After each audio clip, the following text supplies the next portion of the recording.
Put your pretty ass lips together, blow it real nice for me. Yeah, I'm trying to hit a lip and slide to the dealership in the morning. Wow, Papa need a brand new story. Hot hand, they're not gonna believe it, but check the recording. Ooh, just touch down, up a few thousand. Big booty hoes meet me in the pit.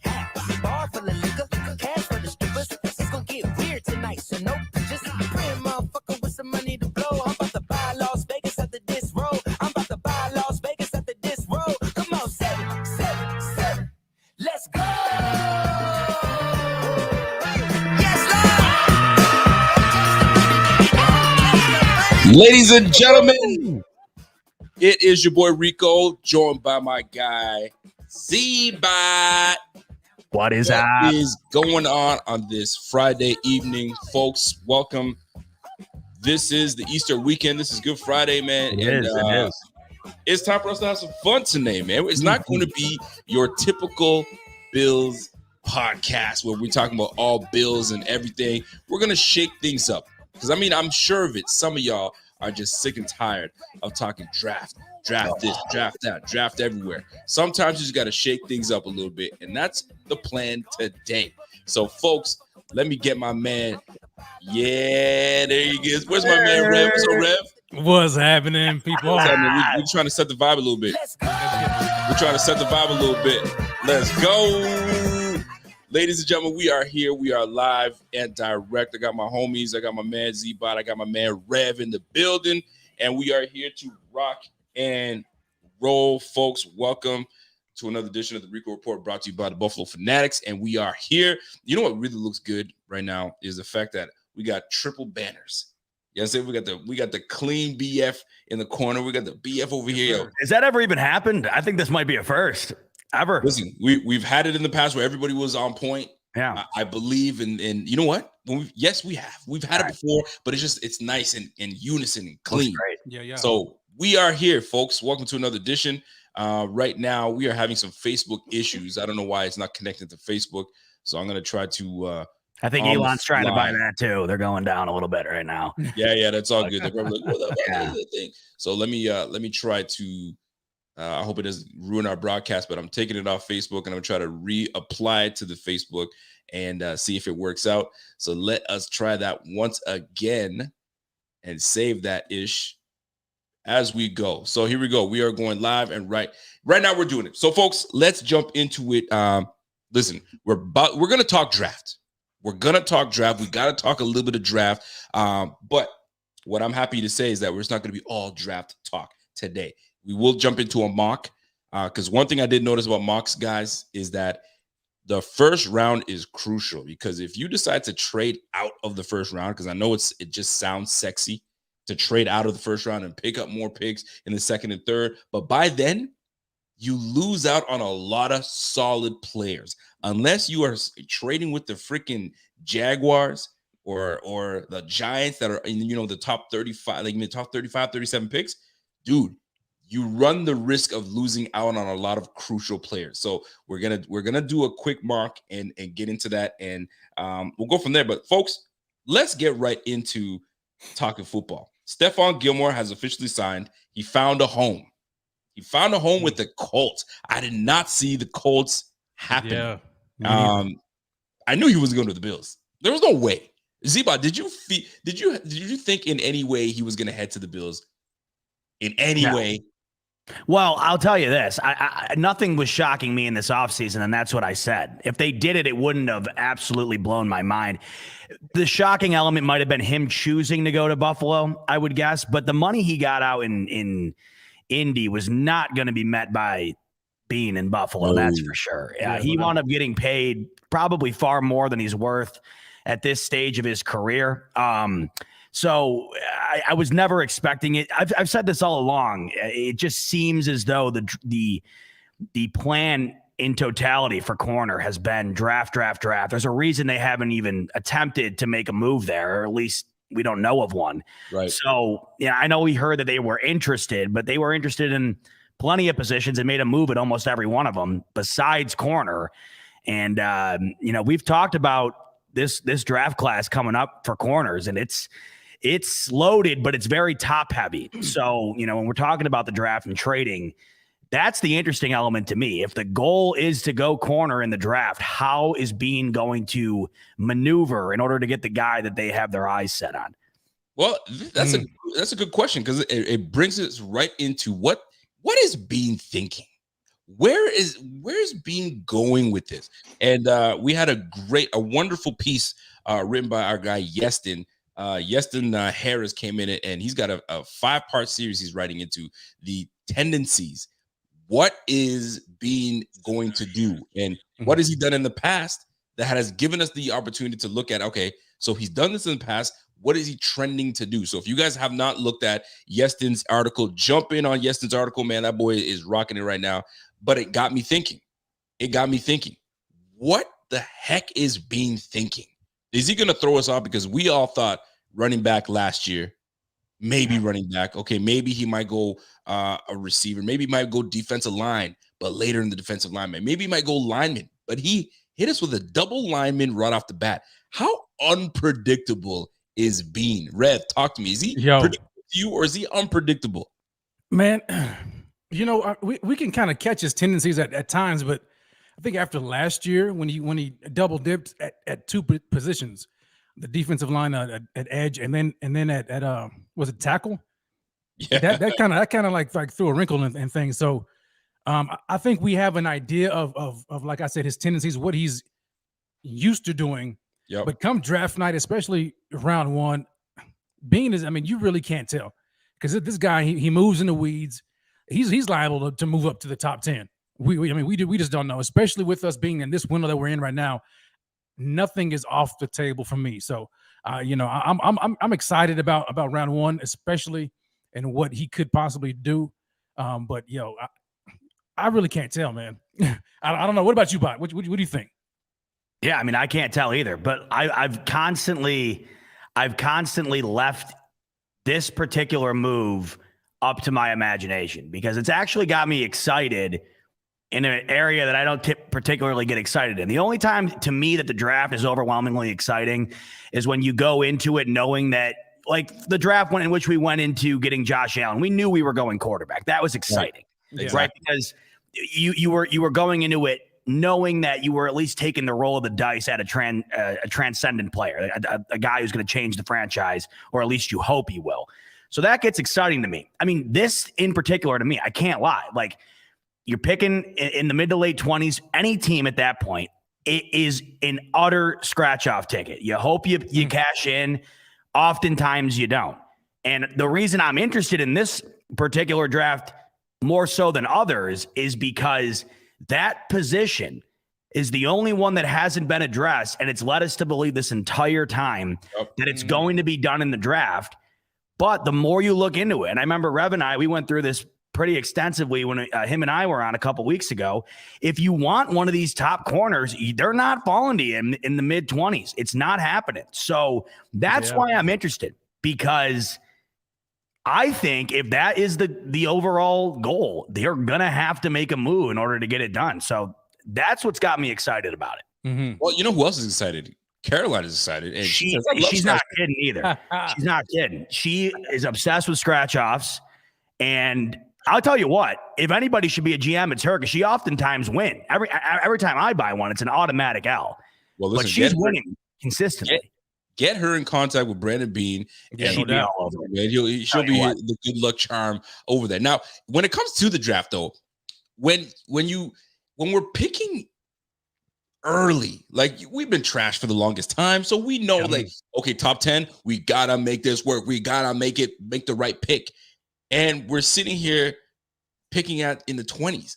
Is there still a level of anxiousness when picking at that number, or are you more just like, I'm chill, man. Whatever we pick, we're good. I ain't worried about it. It's gonna be I trust the process, if you will, and we're good. Rev, are you anxious? Are you like nervous, or are you more good, man? I'm not even worried, man. Pick who you want to pick. Well, can I say both? Because, like, okay, I'm not really nervous. I guess it's just anticipation. I'm extremely excited about what Beane can do this year. going all in. And so that's what kind of gets me excited. I think sitting back at 25, it's kind of boring to me. I don't know. I mean, whatever. If he does that, then that's fine. But I'm just kind of on this anticipation train where I feel like he's going to do something. I think he's up to something. It almost seems like he's been building us up towards a big move in the draft to capitalize on this window. So regardless of the fact, regardless if he makes a move up, trades up, or stays pat at 25, I'm going to trust him, no doubt. But I am extremely excited and anticipated about this particular draft. And that's how I feel with every draft, though, man. Even last year, I'm kind of like on the edge of my seat. And so especially first round, I'm kind of just sitting here like, man, what is this guy going to do? Heck yeah. This is the thing. And I want to get early into the draft mock soon. But we do have other things that we want to talk about. But sticking on this Brandon Beane move, right? So looking at this roster, and we know where we have our needs. We know, right? But there's a draft sweetheart, right? Everyone has that one person they fell in love with, right? Zeba, do you have a draft sweetheart? Or are you kind of like, man, I love everybody. Everybody's a sweetheart. I don't give a damn who's your sweetheart in this baby. Oh, he's got one.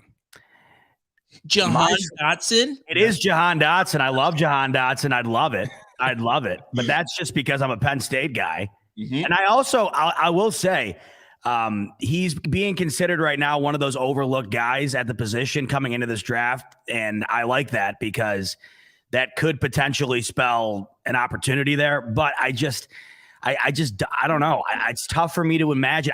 That's why this is also very intriguing to me. It is incredibly hard for me to imagine anything other than a corner. And if they go other than a corner, then what the hell is the plan at the corner position? So that to me is crazy. The draft sweetheart, in my opinion, though, Rico, is the only way that I will fall in love with a guy that they draft is it's a person who comes in and is an immediate factor. Hard eyes. Who are your hard eyes going for? Me, like right now, personally. Who's your hard eyes? Whoever Brandon Beane picks. Oh, come on. Swear to God. This is let me go off here for a second. I and this is what Rico said the other day. I don't care. I don't care at all about any of this because, like I just said earlier, the guys who get paid millions of dollars to supposedly know more than any of us, they're oftentimes completely wrong. I cannot for the life of me get too in depth with it as far as my time or attention span is concerned, because I don't know how anybody does it. There's so many guys, there's so many players coming in. I don't understand. The people who are so in depth with this and so knowledgeable, it blow my mind. I absolutely love it. Yeah. I've chalked it up, and I've done this the last couple of years. Brandon Beane, I have gotten so comfortable in what he's done with this organization that I almost look forward to just seeing what he thinks is the best move. Because if that's the best move in his opinion, then I'm all about it. 100%. Yeah. Well, having a choice. Well, like if he were to pick freaking a punter in the second round, we as Bills fans would question it at first, and then we start, you know what? That's a great pick because if you really think about it, we'd be pontificating about that move. We would be pontificating 100%. We would sit there and make every bit of something out of it, and then it turned out that he sent the wrong pick in accidentally, but we already sold ourselves on the pick that he sent in. It's just that crazy. I've said it before and I'll say it again. We don't know a damn thing as to what Beane's going to do. It's just have no clue. It's just what it is. So we're going to jump right into a mock draft, fellas. And then we're going to get into, because it's early mock. So we're going to get that. We're going to get that out of the way because I don't want to stay too much on the mock. But it's very interesting how this is going to play out. And you already know what mock draft we're going to go with. We're going to go with the EF Network. You know how that rolls, gentlemen. So as I set it up for us, and we're going to jump right into it. I'm curious to see if the three of us can come to a consensus where we're like, that's the guy that we're going to pick. I have a feeling we're going to butt heads, but I have a feeling that we have a guy that trusts the process, so he doesn't care who we go with. So he's good to go. Yeah. You guys got me sold. You got me sold, man. He's ready to go. So let me share the screen, and then we're gonna get right into it. We got three of us on the squad. So It's going to be fun to see how this plays out. So if you guys have not downloaded your app, jump on the app ASAP. Is fun, and it's the only way to go about it, man. It's it's going to the BF network. You be the GM. You are that guy. So let's get right into it. Let's enter this thing, and we're gonna find out how this is gonna play out. So we're just gonna jump into it right off the rip. Yo, So, Rick, Silas says no running backs in the first. Listen, man, I'm trying to stay away from running back.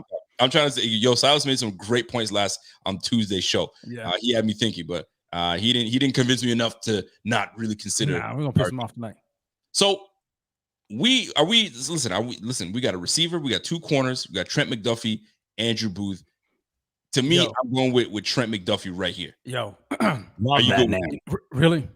Not a bad name at all. McDuffie. We got listen. For me, hey man, who you like? Treylon Burks is there. I was waiting for you to ask. I was waiting for you to ask me what my draft crush is, and man, if Treylon Burks is there, yo, that guy right there. I know we're like, yo, drafting a wide receiver in round one, but you have to look at as long as Josh Allen is a quarterback of his team, we have to keep the wide receiver room stocked. And if you add a guy like Burks with his size and his yak ability to the squad right now, think about 40? Yeah, and think about we got Crowder on a 1-year deal, we've got McKenzie on a 2-year deal. So in a year or two, these guys are going to be phased out, and then we got Davis and Diggs. That's it. So if you add Burks into the fold right now as a rookie, you can use him as Deebo Samuel. This guy would be phenomenal. I think you can still pick up. What we can do. We're gonna spice things up. We're gonna go Treylon Burks first round because we don't know what my man. Bot doesn't have an opinion. Apologies, but I think Jahan Dotson is still sitting there. Jahan is sitting at the 30 pick. Yeah, and so we're going wide receiver, but we're going not Jahan Dotson. Is that what I'm saying? Burks is ranked higher, man. I mean, but his size and his yak ability, man. Let's say for the sake of this draft right here, we're going best player available at the receiver position is going to be Treylon Burks. I'm just going by what y'all say. We're going to go Treylon Burks right now. While that's generating right now, we got a super chat coming in from my friend Scott Van Loo. What up, Scott? Scotty goes, Rico, in my opinion, I think the first round they should take Keith Walker. I think you're talking about Kenneth Walker. Kenneth Walker from Michigan. That's right. The running back to solidify our backfield as a speedster. In the first round, you may not even need to go there because we're in the second round now, and let's see if he's available. So Scott Van Loo, your wish may come true in the second. So here's who we got. We got Travis Jones, Breece Hall, Isaiah Spiller. Yo, I don't even think. Where's the corner at? Yeah, Kenneth Walker's. So now we're screwed. I mean, who's starting a corner, Rico? You? Who's playing on us? We're screwed. See, Zach, yeah, you got to be patient, man. You got to trust the process. Remember, trust the process. Patient. So, hold on. Let's go to the quarterback room. So we've got Darion Kendrick. Wow, there's 100 of them. Marcus Jones, Kobe, Alante. Well, Cam Taylor Britt is there. Look, see, I think a good name goes a long way. I think a good name. Because this is, by the way, I was hanging out with my girlfriend's sister and her husband the other day. They have a kid on the way. And anytime they give a kid a name suggestion, I always read it out in my announcer voice to see if that kid's going to be a stud. So they want to name him either Mickey or Mac, and the last name's Seward. So I was like, starting at guard, Mac Seward. And I said to myself, that's going to be a stud. That dude, if I got a guy coming on the team, Max Seward, Mickey Seward, I'm all in on that. Right? I'm all in on that. Did you got like Josh, Joby, like that's not that fun. You know what I'm saying? Right, I'm saying there's something to that. There's something to it. All right. So if we're going by name, what about Zion? Love Zion. Dude, I love Zion McCollum. I'm telling you right now, this guy, he's got traits, but we don't have to get him right now. So we don't have to get him right now. So are we? No, he'll be there round 3. Are we saying? So I'm going to go back to the top 50. So are we going corner this round, or do we take BPA best player available at this point? Well, if we're not going corner, then one of us is going to have to sign unrestricted free agent going into the season. I'll put up. We'll probably be able to get a corner in the third. Easily, I think. Yeah. Well, okay, so if you're going to go corner in the third, then why didn't we just pay Levi Wallace? There's because Levi Wallace is slow. So you're telling me he's slow and he's savior unathletic at corner is going to be a third round, and I'd love it. Believe me, I was undrafted. Hold on a What? second. I still think they love Dane Jackson. And I think they're holding out for Dane Jackson. And I think Dane Jackson is going to be the guy that they feel that is going to pair up very well with Trey White. So at this point, we just want a guy that's going to at least compete in special teams. And if he pushes Dane, or if he pushes the veteran guy that we bring in, then so be it. And then Trey White will just come in, and then we'll go from there. Yeah. So, well, hold on. We got Silas come in with Silas. Silas says, Silas goes, Treylon Burks isn't adding anything we don't have on the roster already. He isn't a great route runner. He's not a guy who separates. Terrible pick. So, dude, he's whack. I'm gonna tell you right now. So Rev is no longer GM. Rev will be first year. Silas, look. There's more than one way to skin a cat. Okay? There you go. More than one way to skin a cat. We've got a route runner and Diggs. You gotta, man. You gotta be flexible, Silas. Get out of that mindset. That mindset, man. Look here, be flexible. You had this guy. Look, let me ask you a question. Is Deebo Samuel a route runner? He's not everything. A route runner. Football player is what he is. He's a baller. Let's just trade all of our picks. Get the ball in Berg's hands and watch what he does. Silas, you're gonna be all right. Okay. So here's what we do. So what are we doing in the second round? We're going offense second round. Again, we're gonna go double offense, or we're gonna go BPA. I'm here to make Silas. Now we're talking Sky Moore. Now we're talking name a Western Mish guy. He's coming in with a chip on his shoulder. Here's the deal. We can't go double receiver first and second round. We can always run it back, Rico. But who's David Bell? Solid last name there. Who's to say Beane won't just throw a curveball and double dip at wide receiver? I mean, you know what? He could, but I doubt he will. So I'm going to go running back right now. But I'm going to change it up. I'm down with it. A lot of people like Isaiah Spiller.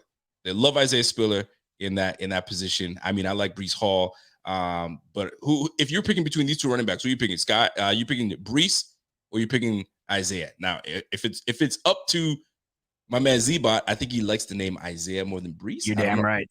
You were on the same wavelength. We're going Spiller. Let's go Spiller. We're going Isaiah Spiller. I mean, the last Spiller running back we had, I wasn't too big fan of, but I hope this one pans out for us. So let's go. My man Bobby Ray he's losing his ish right now. So he doesn't like how this draft is going at all. So here we go. Bobby on here, because I mean, I'm telling you right now, we are single-handedly destroying this team. You tripping, man. Well, listen, Kobe Bryant is here. We have a Kobe Bryant. I know you go by names, man. So let's go to the cornerback. This is where we feel that's a no-brainer. That's a no-brainer. Well, listen, Marcus Jones, I've heard good things about. Kobe Bryant, I've heard good things about. Taylor Britt is here. Alontae Taylor's there. Alontae Taylor's nice. And I've heard good things about Williams. Zion McCollum. Look, we can double dip in round 3 and 4 at cornerback if you want to. That dude's gonna be a problem. We can get Castro Fields way later. So let's go to the chat to see what the chat is saying right now, because they see what's going on. So they mad. That's all right. Draft. First of all, we got fired. First of all, we already got fired. You gues are fired. ASAP. I don't even think we were hired. The door was just open. We just kind of walked in and started doing stuff. We don't. Caroline says, "Yo, can someone send me some money for Taco Bell?" Well, listen, we just got fired, Caroline, so money's gonna be a little tight for right now. Well, right now we don't have the people are not with us right now. It's all right. We've got to redeem ourselves. So how do we redeem ourselves here? Ask the people what they want. Ask the people right now. Ask the people who they want. Ask Bobby, because he seems to be very well equipped and he's making us look bad. By the way, Bobby.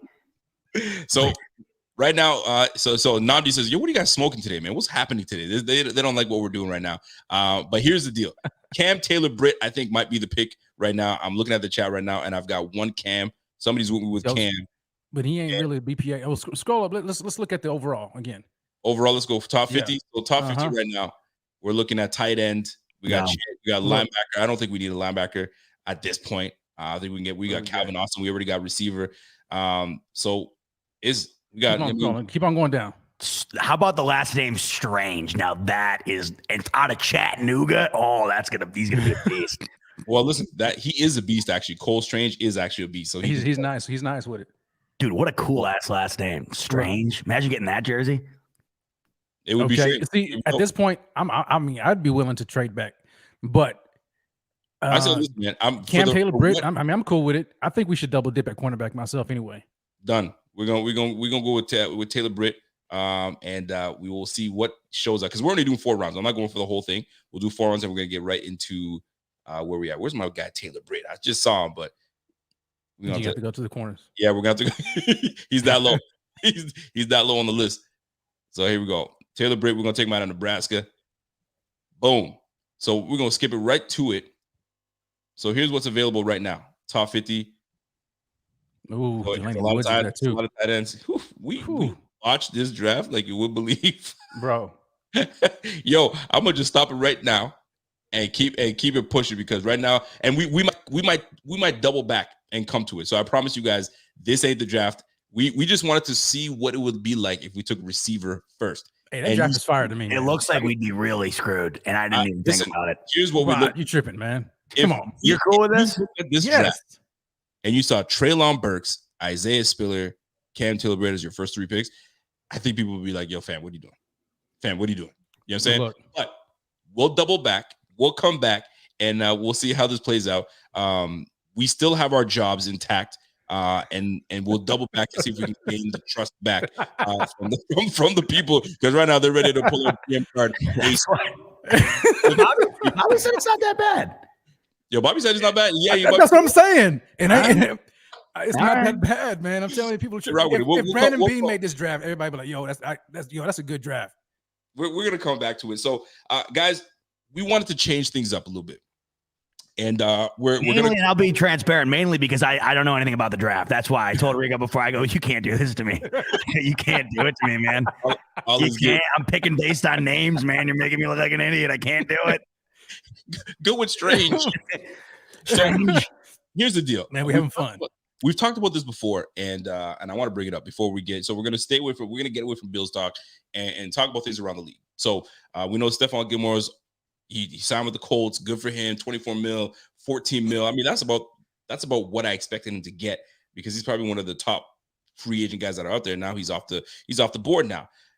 The one guy that I'm interested to see and what y'all think about is man, Baker Mayfield, man. This guy continues to get disrespected left, right, center. So he was on a podcast, the YNK podcast, and I got to play you guys some audio of what my man Baker had to talk about. So I'm going to play this audio, and you guys let me know how you guys feel about it and if he's correct in his assessment. Check this out.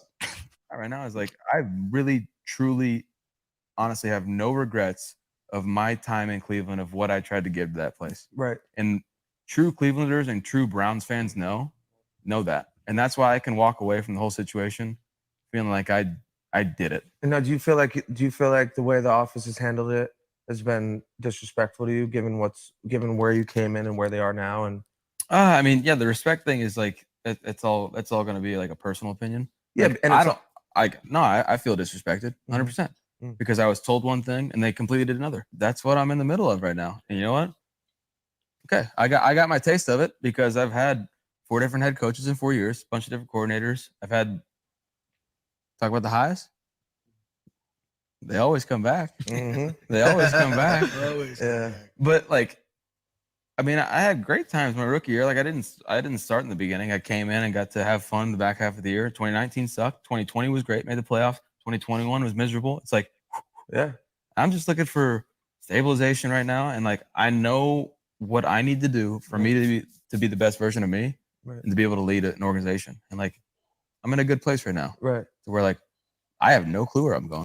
So here's the deal. He didn't say anything wrong, man.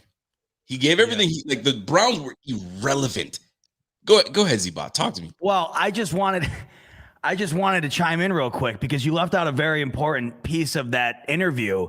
And funny enough, so Baker, who we all know, he loves the media. He doesn't care what anybody says. He takes none of it to heart at all. Baker doesn't care.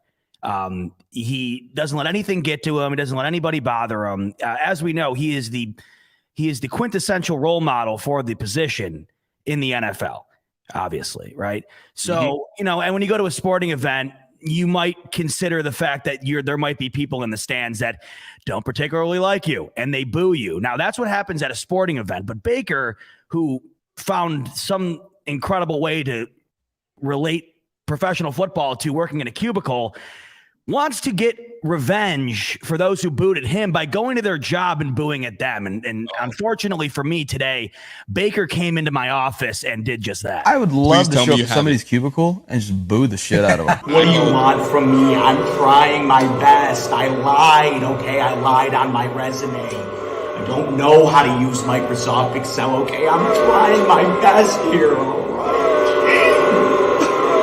You suck. First of all, I can't believe he said that. And I can't believe he came and did that Oh, to me man. today. I just can't believe it. But I was doing Wow. a bad job in his defense. the fact that this is what I love about it, the fact That's that funny. you zoomed in on your loved every bit of it. I feel him though. I do feel him. Like, yo, they unfairly boo his ass when your team has been irrelevant. He's made you guys relevant. You've had a quarterback, the laundry list of quarterbacks the Cleveland Browns have had, and they have the nerve to disrespect this guy. And they're holding on to him on the roster. You just brought in Dobbs onto the team right now, and you got Brissett on the squad, and you signed a fully guaranteed contract to Deshaun Watson. Like, yo, he has every right to feel the way he does. And find a place for this guy and just trade him already. And Seattle's the best place thus far. That would be the best place for him to land. They got Cole. They're not going to take him. They're going to go with Drew Lock, and it's because they don't want to deal with him. Oh, that's gross. Let's do a gross. comparison here, because there's a great comparison about this particular topic, and it goes to show you how it should be handled in both parties. Because the same exact thing that happened to Baker Mayfield happened to Matt Ryan, except Matt Ryan is a stand-up guy who has respect in this league. Baker doesn't. Ouch. Matt Ryan's on another team today. Baker isn't, and he's lucky he will be. And if he does, he's going to be a backup. And he better get used to the fact that that is what has happened based on the way he has carried himself, and that alone. He would have another job. Hell, Sam Darnold, okay, had got another job playing far worse football than Baker Mayfield did, because Sam Darnold isn't a problem in the locker room, in the media, a constant distraction, which Baker Mayfield is. Listen, Rico, Deshaun Watson was supposed to go to Atlanta for a while, right? Matt Ryan quietly said, listen, you guys want to go that route? Fine, but I'm out of here. And that's what he did. You haven't heard about it since, and he's been handling himself very diplomatically, hasn't gone on the airwaves and basically blamed everybody but himself. That's what Baker Mayfield did. You have a perfect example of two different types of guys. And funny enough, the one guy that you'd much rather have in your locker room has a job today, and Baker Mayfield doesn't.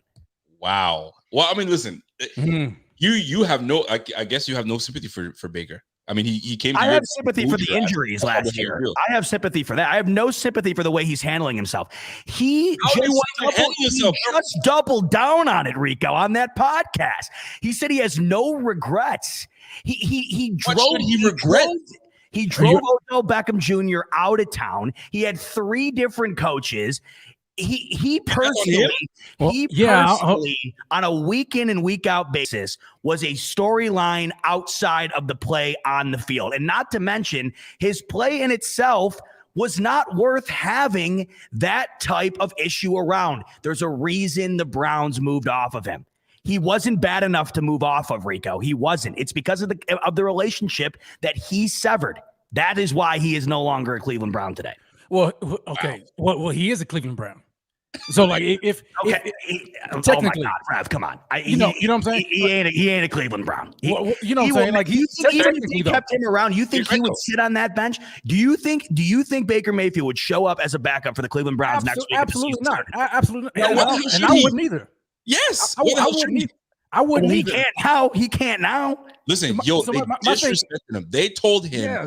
They told him that you're going to be our guy, because Deshaun was like, "Yo, I'm out. I'm not going to the Browns. I'm not doing it." So they're like, "All right, guys, get ready. It's going to be you, Baker." And then they flip it around and they bring in Deshaun Watson. Not only bring him Deshaun Watson, they give him a freaking 5-year guaranteed contract. So now I was your starting quarterback. I was your future, and now you just punk me off like that. Then trade me. Nope. Yeah. We're not I don't think there's any value. I don't think there's any value. Oh, there was value. They could have gotten something for him, but they're holding on to him. They're holding on to him. That's what I think. And that's I think this is where I can kind of understand how he feels Okay, I don't necessarily think that he should act the way he's been acting, but the fact that he's like what? What's he doing? Right? Because he's being poo-pooed on, man. I mean, let's just be honest. Like, look, Browns, you don't want this guy on your team anymore. Get rid of him. At least cut him. I'm not even saying trade him. Cut him. Let him go. Give him a chance to go on somewhere else. But the fact that you're still holding him on to this roster, I think that's the issue right there. Now, if I'm Baker, I'm not going, public. I'm not making all these appearances and saying I'm not doing that. I think that's the issue right there is the professionalism at that point. Tua, you got me saying Tua because I'm reading this one. Tua handled Watson on his ass all year better than damn right he did. Well, they're two different individuals, right? Tua's a much more docile guy. He'll take it. He took the abuse over there and didn't say a damn word. Baker, when you get drafted as the franchise guy, they're going to treat you like a franchise guy. They're going to give you the commercials. They're going to give you all that. So he thought he was going to be around there for a long time. This ain't no Tim Couch. It was Baker. Baker got you guys to the playoffs. Number one overall pick. You feel me? Like you guys haven't done shit in forever. And then you're going to do him like that? Yo, that's dirty. That is a dirty movie. I'm shocked that you find a problem in it. You wanted Deshaun Watson over Josh Allen. Now you want to keep Baker around despite Deshaun Watson? I think they're doing him dirty. And first and foremost, if we're going to go there, let's go. Come on, there. I know, he be ready. I'm stunned. I'm stunned because they got your guy. Deshaun Watson is always going to be my guy, but we're bringing up two different things here. I'm saying disrespecting Baker Mayfield, and they should have just let his ass leave. Now, me picking Deshaun Watson, and I got to make this clear for everyone. Anytime Deshaun Watson comes, you got to bring it up. I got to bring it up. Me picking Deshaun Watson over Josh Allen was when Josh Allen had his first solid year. And I thought you said it the night before the divisional game against the Chiefs. You said if we had Watson, tomorrow's a lock. I thought you said it. Where did you get that? First of all, it came up when what's that dude that you guys everyone hates on that show? Nick Wright. Nick Wright was there's no quarterback there's no team that would not trade for Deshaun Watson right now at the time. And I was like, well, man, he just had his first great year. I'm like, so I'm looking, if I'm going to make a decision on Deshaun Watson that's done it time and time and time again over Josh Allen did it one time, in that moment, I'm taking Deshaun Watson. I love both players, but I'll have the edge over Josh Allen with Deshaun Watson. Why? Because he had a poo-poo team and he had 5,000 yards freaking throwing. He had like over 30 or 35 passing touchdowns. I was like, I'll take that. When Josh, you want to know what I think is funny though is you have to defend it to the grave, and in all honesty, you weren't even wrong. I don't even think you were wrong. I know it wasn't exactly. wrong. It was wrong. That's why I think it's so funny because that I laugh every time. That's what I love about this fan base too. Is like you can't say anything about Josh. No, nothing. Not a word. And that's why I loved it because you knew. Once you hit that button, you're like, all right, I need to. And I said, plans tonight. Send it and give me all the smoke. If I said Josh Allen woke up with a bad hair day, my goodness, the pick forks would be out for me. And say, his hair is amazing. What are you doing? Yo, knock it out. Anyway, I'm so glad you brought that up, Z-Bob, because people are gonna. Every time I hear Deshaun and I'm with you, that's the first thing I think of. Pierre is gonna clip this and he's gonna put that shit on there. I guarantee you. No doubt. That being said, Baker's still being done dirty though. I mean, he is being done dirty. Now, here's a quarterback I don't have any love for right now in this moment. It's Kyler Murray. I've got zero love for him. Where does Kyler Murray come off? He's been in the year 2 years, maybe 3, not even 2 years, and he's already in this. I'm not saying he's holding out because the official word hasn't come out that he's holding out, but he came out with a big old letter and he says that I want to be here and this and that and blah blah. Yo, and he's now potentially not going to play until he gets a new contract. What in the world are the Cardinals going to do with this Kyler Murray? Because if Kyler doesn't play, I don't know who is going to be who's going to be throwing the ball up to D-Hop. You know what I'm saying? Like, so I'm going to go with you, Rev. This Kyler Murray business. Are you in on his side? Is there a way that you can make a case for him? Like, he's right, though. He should get a new contract. It's time for him to get the new contract. Or sit your little ass down and wait your turn. What are your thoughts? Oh, man. It's almost kind of difficult, right? Because you're looking at, all right, who else do we have? What's our other alternative? Okay. But, man, Kyler what has he really done? I mean, when you look at, especially in the playoffs, you know what I'm saying? Like, what has he really done to say, hey, I'm your guy. You guys need to lock me up long term, this and that, the other. And so And nothing exactly. And then Kyler is always he's always kind of been like this. And I'm looking at, but I know he's trying to connect the dots. Be like, yo, Baker doing the same thing. I can just kind of feel it. Yeah, He ain't doing the same thing. He's No, no, man. Look, Kyler to me. Go.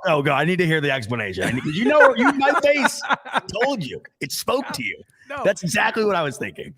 But Kyler to me, man, I don't know, man. He's always been like this, even back in college. But he hasn't really performed well enough to say, "Hey, I'm your guy. You need to sign me long term." Okay, right. but it's different when you look at this situation versus the situation in Cleveland because Arizona didn't bring nobody in, right? They didn't bring nobody in and sign him and then say like, "Hey, you're my guy." Oh, by the way, no, we're gonna go ahead and bring Deshaun Watson in. You got to sit the bench, and then we're gonna bring in Jacoby Brissett. But you're still our guy. And then you know what I'm saying. Now that's a completely different situation. But so you can't really compare apples to apples there. But for me, Kyler Murray is like, look, I'm not. You're in a tough spot because you have no other alternative. So either you're gonna have to dish it out, or you're just gonna have to deal with it. And me. I've never really been a Kyler Murray fan anyway, so I could be kind of biased. All right, so I'm gonna defer to this brother right here because I know he's got a lot to say. His face is red. Can y'all see his face? His face is red. I feel like I'm in the Twilight Zone. You just put the argument in place. In my opinion, you say it's not apples to apples, okay? But this league is very apples to apples when it comes to the quarterback. And the apples to apples comparison is you either got the guy or you don't. And if we're the Bills today and the Browns had Josh Allen and we had Baker Mayfield, we wouldn't be advocating to keep him in Buffalo. I'm telling you right now, we wouldn't, based on what he had accomplished and what he had been outside of the field. I am a firm believer of that. Hold on a second. If we saw what was winning in this league and then we had Baker Mayfield, who, let's be honest, congrats. You got to the playoffs. You beat a Big Ben who might as well have been in a wheelchair out there. And the first snap of the game went in the back of the end zone. Congratulations to Cleveland. And I take nothing away from it. I don't dislike Cleveland at all. I don't. And I love their fans. And I love because they're a very similar situation to us. They always have been. Okay. That roster was top 5 in the league. They didn't capitalize on it at all. On paper, the Browns were a far better team than the Bills going into the season last year. On paper. And it wasn't even a comparison when it came down to what was being delivered on the field. Baker Mayfield is not Patrick Mahomes. He is not Josh Allen. He is not the cream of the crop in this league, and he's not going to magically turn into it. So the Browns moving off of him, in my opinion, is the right move. I don't like the optics of taking Deshaun Watson, but Deshaun Watson is a top 5 quarterback in this league. Baker Mayfield isn't. To the Kyler Murray point, Kyler Murray is a far better quarterback than Baker Mayfield, in my opinion, with much more of an upside. He is looking to get paid, whereas I think he has the leverage to be able to do that at some point, especially because you think about what Arizona did to get him. They moved off of Rosen immediately and then spent another first round on Murray. You think they're moving off of him? No way. All right. Baker Mayfield did this to himself. There's a reason he's not on another team today. That's all I got to say. $18 million is why he's not on another team right now. Let me give you that. Because nobody wants to pay Baker Mayfield $18 million. Nobody wants Baker Mayfield. There's a reason Seattle is going to start Drew Lock over Baker Mayfield. That should be the most alarming element out of all of this, as to going to show you how much weight he holds in this league currently, right now. They want to know what the hell I did to you and what battery pack that I put in your back, because you are out here. Now here's the one thing. Mad, man. He's mad. No, because I don't understand. I don't quite understand, and I feel strongly about this, particularly today after what Baker did on that podcast. Because he's had every opportunity in the book to rewrite his image, in my opinion. I mean, you can't tell me the way he carries himself isn't a major part as to why he is not highly sought after right now in this QB market. And he goes on this show while he doesn't have a job. What do you want him to do? Is stay quiet and say nothing? So you want him to go out? So you'd be happy with Josh Allen going on podcasts saying that he could go into Buffalo offices and boo his team's fans? And I hate it. It's not the way to be in this league. I gotta, but there's a time that you have to step up for yourself. These organizations will do you dirty, whether you like it or not, because it's a business. So guess what? He's a business himself.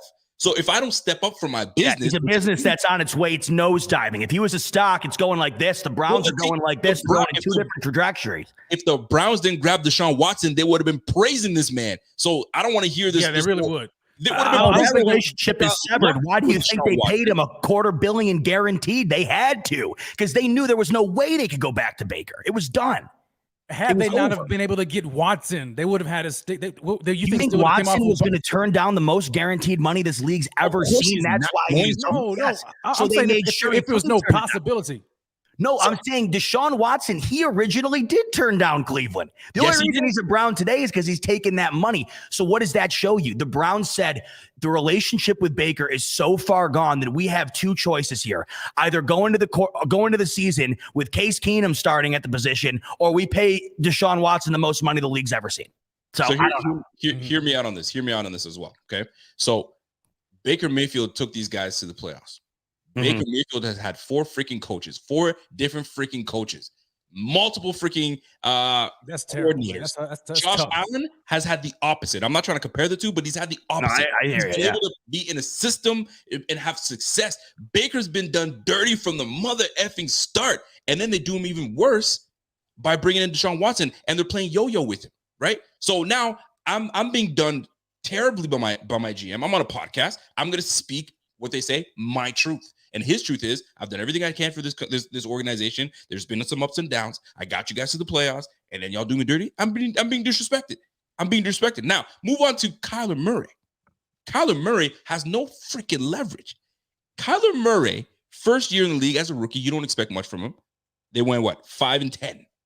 Second year, they start on fire. Then they finished 8-8.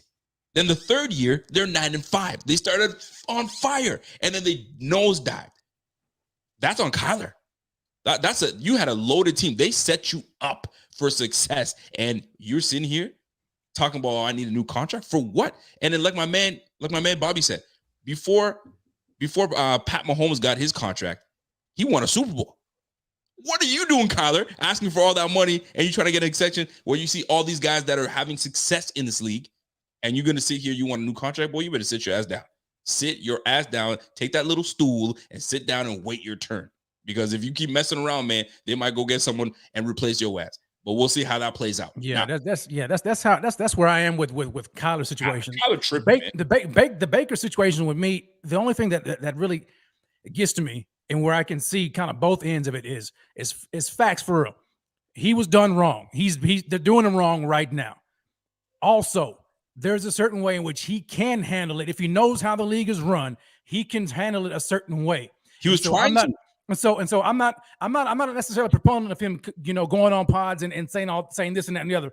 You know what I'm saying? Just play the game. You don't even have to believe what you're saying. You know what I'm saying? Just play the game. Just play the game. But eventually he's gonna get cut. Even if he has to pick up, somebody's gonna pick him up. Once Cleveland cuts him, and nobody's going to pick up that $18 million. He's going to get on a team, and then he's going to have to work his way up again. But that's fine. He's out of the situation. The fact that Cleveland is holding on to him, I think that's the issue. I will say this though. I will say this in the defense and in the defense of what Zeba is trying to really get on. They gave this guy a freaking roster. They loaded that roster for Baker Mayfield. Like, yo, go and get it to the playoffs. And win some games for us, and then they go 6-8. It's like, fam, like, okay, you know what? We loaded you up, man. If we had another quarterback, maybe this team would be different. So I get that point, because that if you looked at the beginning of the year and you're like, yo, look, this Browns team, that Browns team is nasty. You got Landry, you got freaking OBJ, a healthier OBJ. You got the Chubb. best running back tandem in the league. I mean, that defense is. And I'm not sticking up for Kyler either, by the way. I hate this shit. With him doing that, the whole new trend now where you delete everything off your Instagram and kind of throw like a hissy fit online until you make it known you want more money. I hate that stuff. And every time this stuff comes out, I always come back to the luck factor when it comes to Josh Allen, because we can pontificate. As Rev always says, we can always talk about these outside elements with these, passionate thought process. Because in the end of the day, like, it ultimately doesn't really affect us. And the reason that it doesn't is because we have a guy in Josh Allen, and the majority of these players in general on this team, they're almost all of them, really. I couldn't think of an example. There's no issue there, right? There's no problem. There's no distraction. There's no reason for any of this. There's no like Kyler situation, which I don't agree with at all. Right. There's no Baker situation where it got to the point where the relationship was so severed that this wound up happening, and you go about it the way you did when it was all over. I just think at the quarterback position, the most underrated element is not on the field. It's the way you represent the organization. And I just think that in both these instances, in Kyler's instance and in Baker's instance, and I'll even go as far as to say Aaron Rodgers, I thought what he put the Packers through last year was an absolute joke to their fan base, to the organization. And then for him to come out this year, take all that money, forcing them to not be able to pay Devontae Adams, that team is not going to be close to what they were last year. Sure, Aaron, congrats. You got your money, but who won here? Nobody in Green Bay won here. I'm so happy to have a quarterback that I think I'd be unbelievably stunned if an issue like what we're talking about here between three different quarterbacks, three different examples, it would blow my mind if they would even came close to something like that with Josh Allen. Yeah, now I see what you're saying right there, Z. But I think we cannot overlook the fact. And granted, yes, Baker could have probably handled this a lot differently. Okay, but we cannot overstate the fact that this man has had 4 offensive coordinators. Like you say like they put a team around him. Yeah, but look, 4 offensive coordinators and since he's been in the NFL, like, I don't know how successful you expect any quarterback to be when you keep changing offensive coordinators and systems every single year. And then when stuff hits the fan, you want to be like, oh, okay, yeah, well, no, you're not good enough. Well, bring me some stability. You know what I'm saying? I agree with you completely. Yeah. Bring some stability. I mean, if we're going to talk about the fact, if we're going to talk about the fact that he's had a team around him, but he can't really get it done. Well, 4 OCs in 4 years is not really helping him. On his most recent coaching situation, won Coach of the Year. I mean, you have to take these things into consideration. I understand what you're saying. The situation in which you're drafted in is the ultimate deciding factor into how your career is going to go. If Josh Allen went to the Jets like Sam Darnold did, forget it. We're not even talking about him the same way we do today. He'd still be an incredible player, an incredible watch, but the Jets would not be in the position the Bills are in. Just look at Rosen. Exactly. Rosen is one example. When you do look at it, and Rev's got a great point. I agree completely. It's not fair to any team, any player to have the rotational situation within the coaching staff. But you look at Lamar, you look at Josh Allen, you look at Josh Rosen, you look at Baker Mayfield. But we'll take Josh Rosen out of the situation because obviously it's irrelevant. But you look at Baker, so Baker and Darnold, right? Darnold goes to a dumpster fire. He's gone. Baker goes to a situation that, yes, on the surface is a dumpster fire, but compared to the Jets, what they did for Baker. So if you take those 3, Lamar, Josh Allen, and Baker, arguably Baker had the best roster despite not having the most stable coaching situation, yet he's the one out of those 3 to wind up having to move on to a different circumstance. So I think despite the struggles in the coaching position, he had all the tools to utilize. And when it comes down to it, I am a firm believer that if he did not have so many issues within the organization, whether it be with the coaches, the fans, the players within the locker room, I really do think Baker would still be the Browns quarterback today. I really, truly do. Listen, shoulda, woulda, coulda. There's a lot of things that happen, and we'll see how this whole fiasco plays out. So we're gonna switch gears. We're going to switch gears. So, we're going to open up the phone lines for everybody because I think this is going to be a little more fun, a little more less heated, or it could get heated. You never know, right? I love that. I haven't got to talk about Baker. I love it. Well, listen, you got a chance to get your rocks off on Baker, so I'm sure you feel good now. Hey.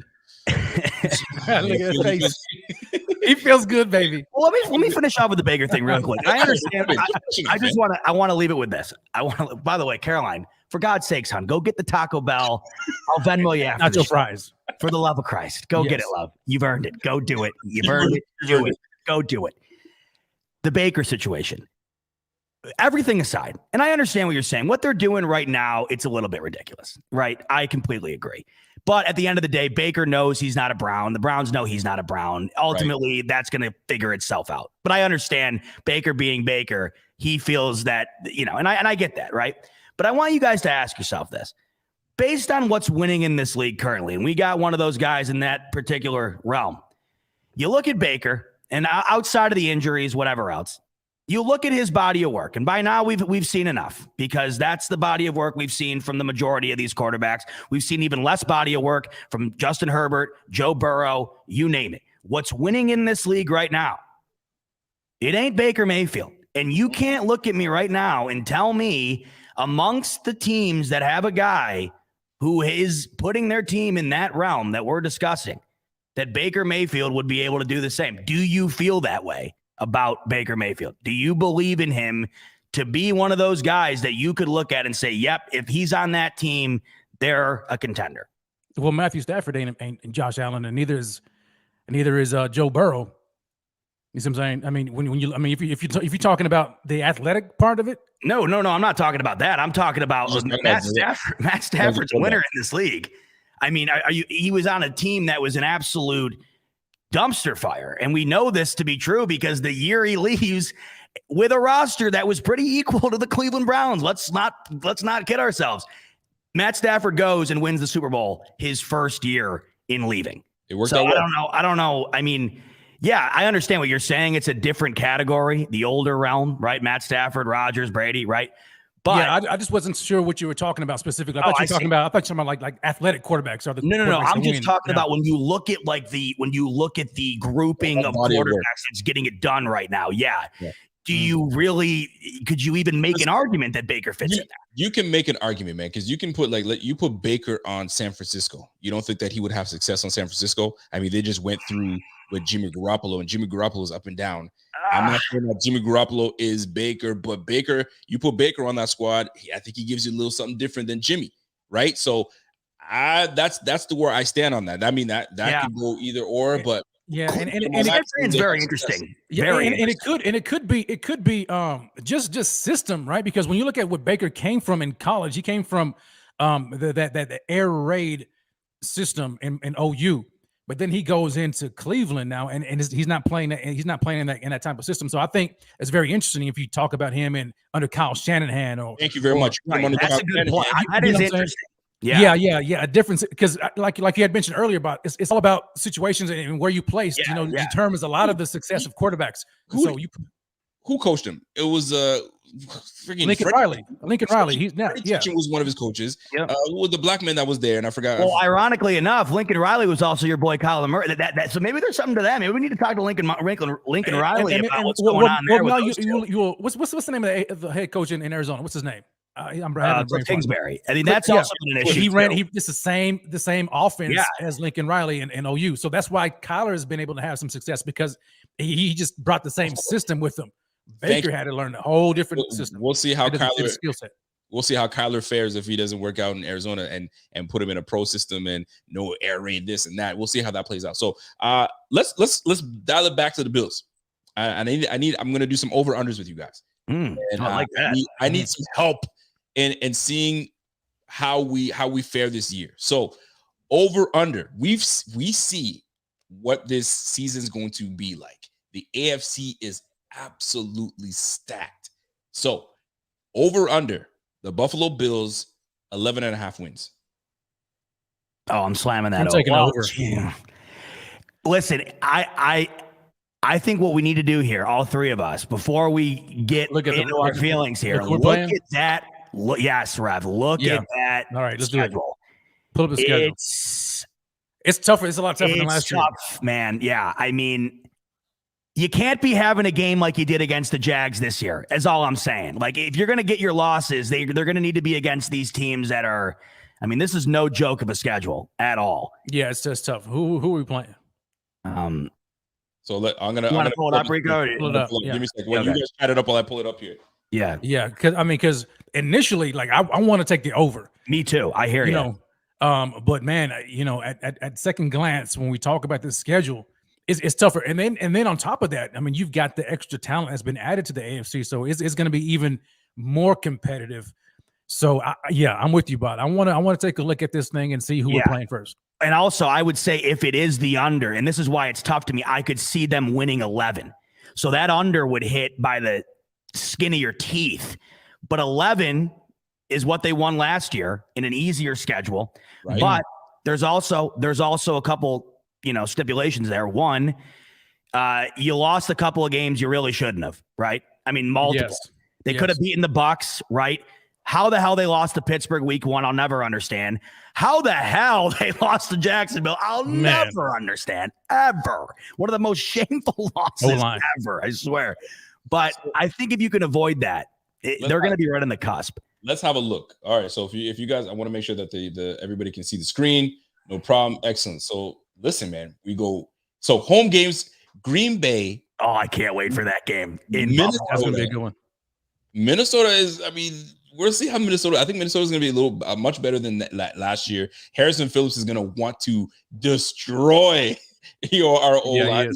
He's not going to, but he's going to. But anyway, not going to. Excuse me. So Green Bay, Vikings, Pittsburgh, Cleveland, right? Tennessee. That Jets. Cleveland game better be early, boys. I'd rather not play Deshaun Watson. All right, and you guys want I'm with you. So I'm with you on that one. Away, we got Baltimore, Bengals, the Bears. The Bears are the absolute worst roster. Oh, this schedule's gonna be so fun, man. Oh my Bears God. and Lions. Kansas City, LA Rams, the Jets. Listen. All right, this is gonna be so fun. We ask the question. Over under 11.5 wins. All right, go back up to the home for me quick. Yeah, let's do this. Let's go through it. Let's go through it one at a time. All and then pick win loss. Green Bay does not have Devontae Adams. We're running it. They're going to draft a receiver. We're rolling that. Give me the dub. Give me the dub against Green Bay. You want the? I got to write this down. I'm all write it down. I got to write this down. I got to tell you, I would, because I'll tell you, that's going to be a hell of a crowd in Buffalo because Packers fans travel well. And when's the last time the Packers have been in Buffalo? I can't even remember. I don't know either. That's going to be a great day to kick Aaron Rodgers' ass. Last time the Packers were in Buffalo, I think we beat them.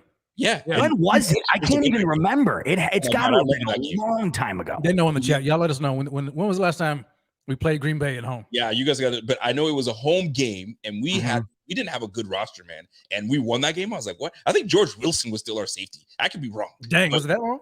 Oh, my God. It was a while ago, man. I'm kind of remembering what you're talking about now. Later in the year type of game. Yeah, I can't remember exactly, but somebody will let me know.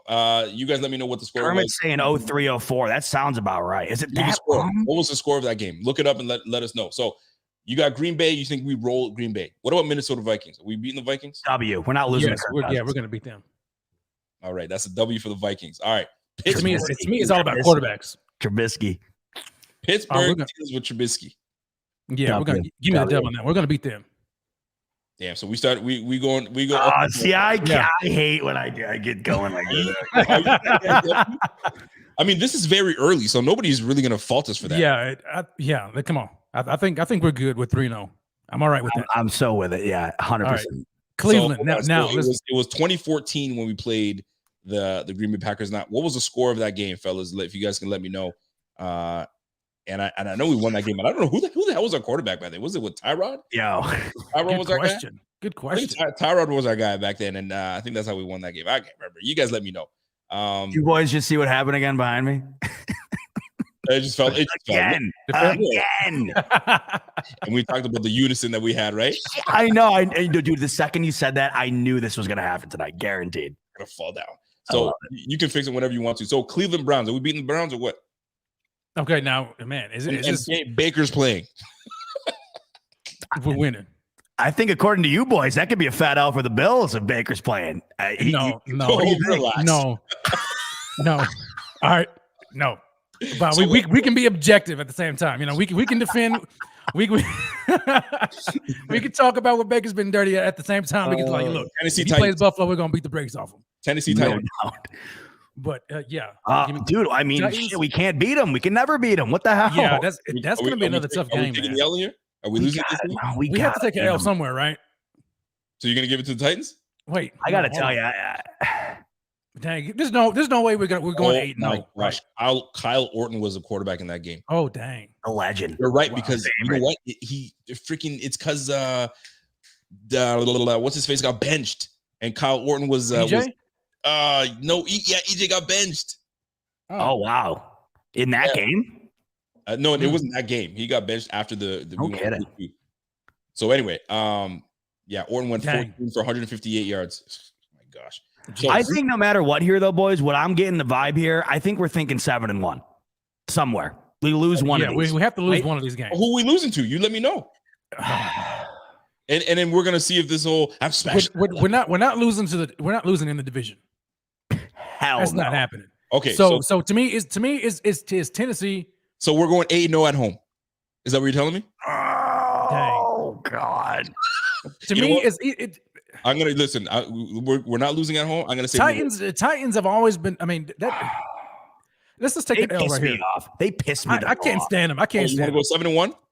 Yeah. That makes me feel good.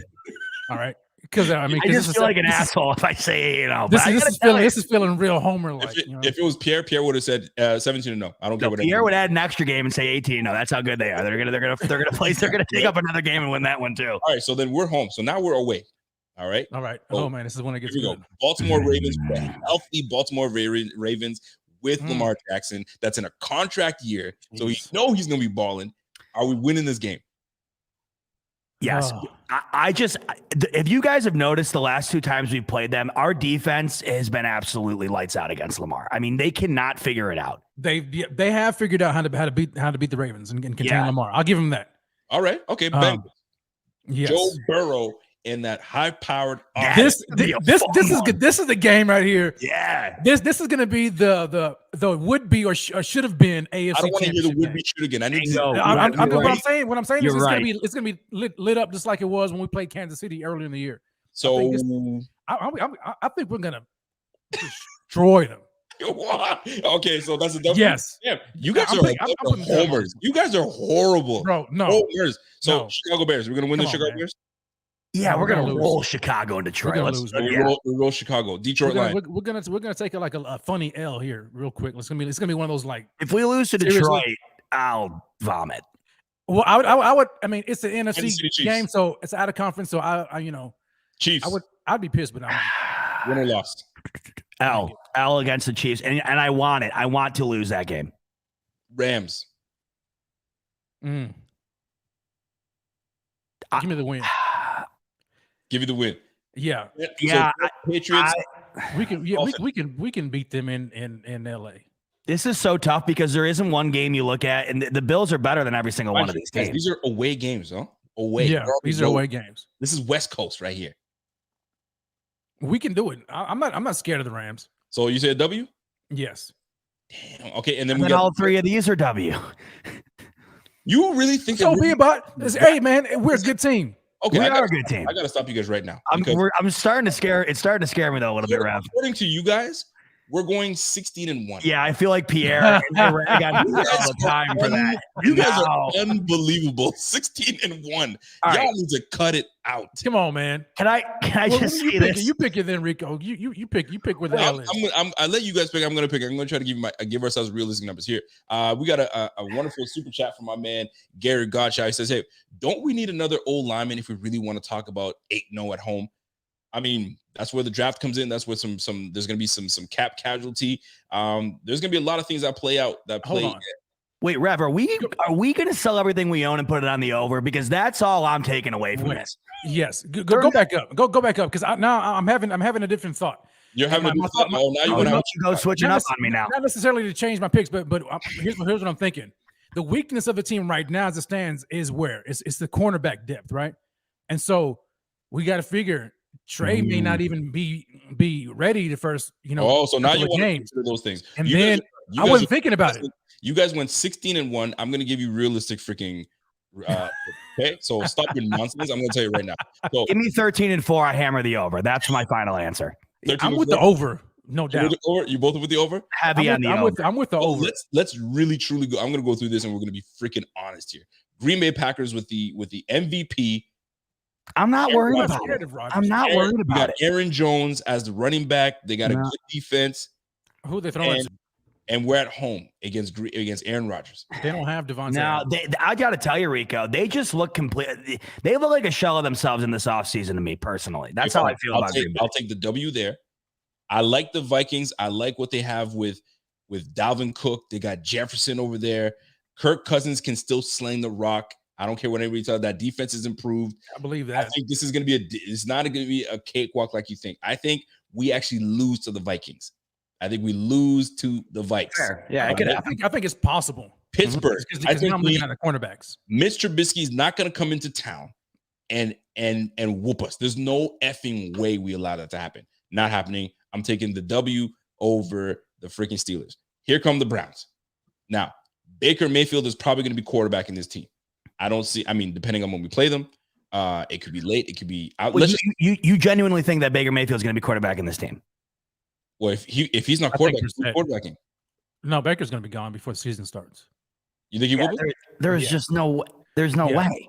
I would love this. If it's not Deshaun Watson, it's Jacoby Brissett. Yes. All right. Well, if Jacoby Brissett is starting, and hold on. I can't let. No, wait. Hold on. Do you think? I just want to know. Do you think he would show back up in that locker room? Well, listen. If they don't have anybody, don't forget he's got to show face, right? Because if he says it looks like he quits on the team if he doesn't show up, right? Or unless he holds out, he does the whole holding out. But you're usually when you hold out, you're holding out for more money.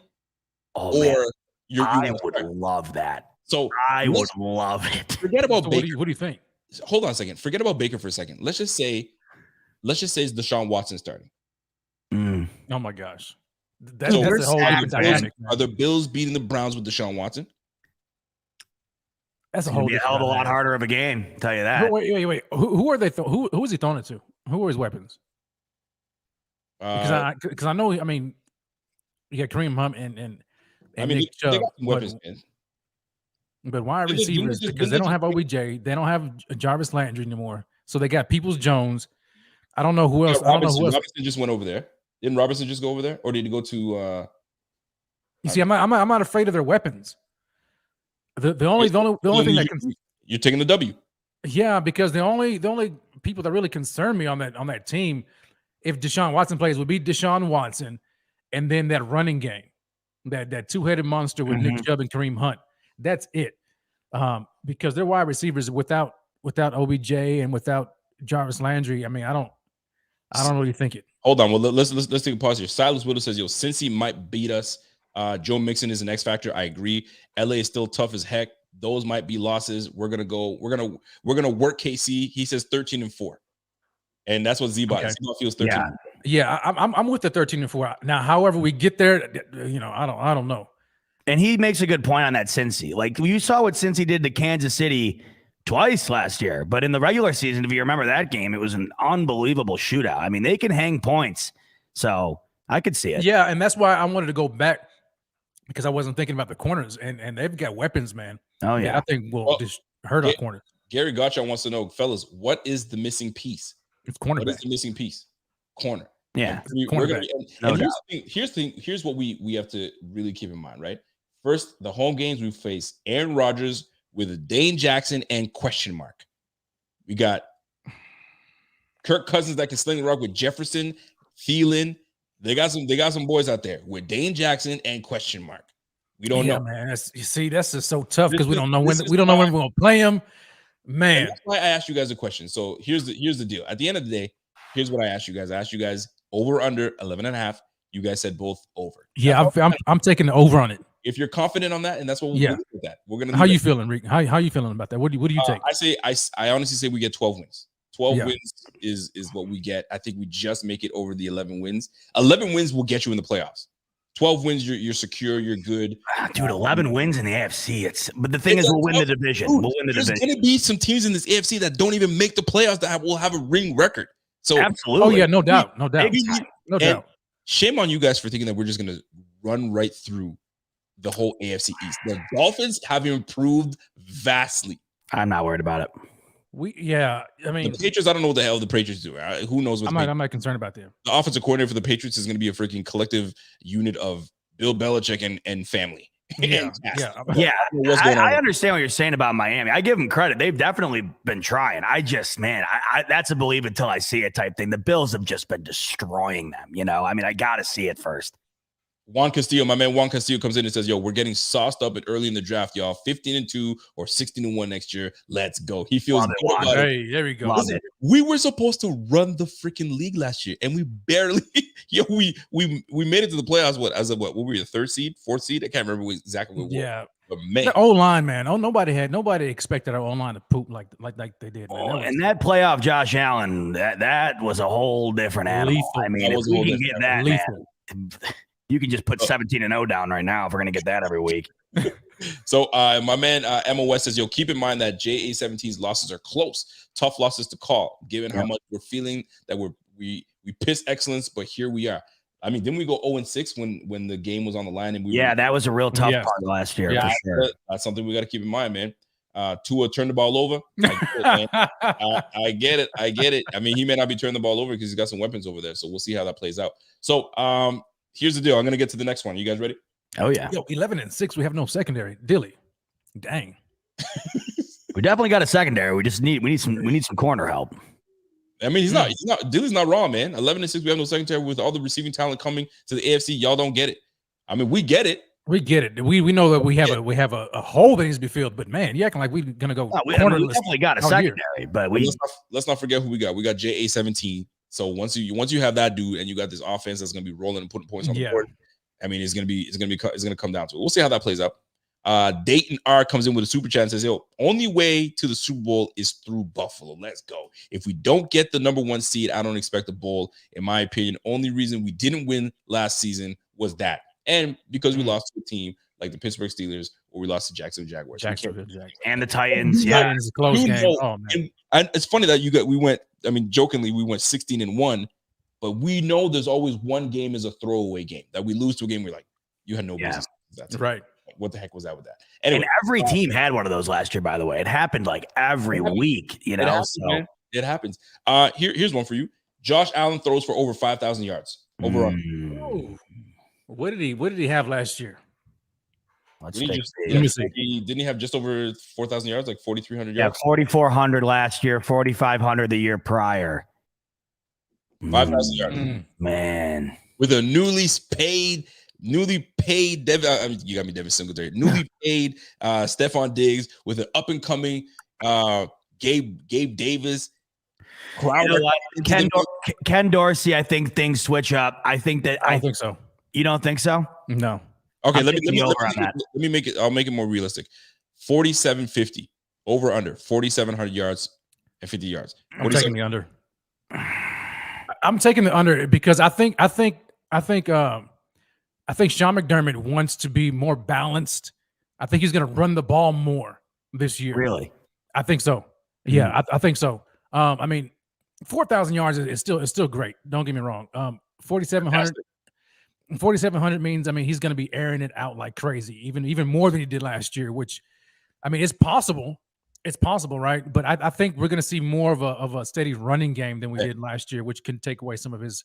And by the way, just to give you guys a reminder, Amari Cooper is with the Browns right now. Oh, dang, I forgot. That's right. They got Amari there we Cooper, go. Donovan Peoples-Jones. They got David Njoku still out there.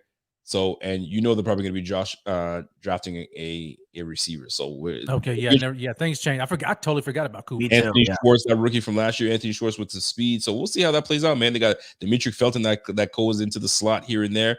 So they got some players out there. But the Bills are the Bills. So we what do we feel? 47-50 over or under? Josh Allen.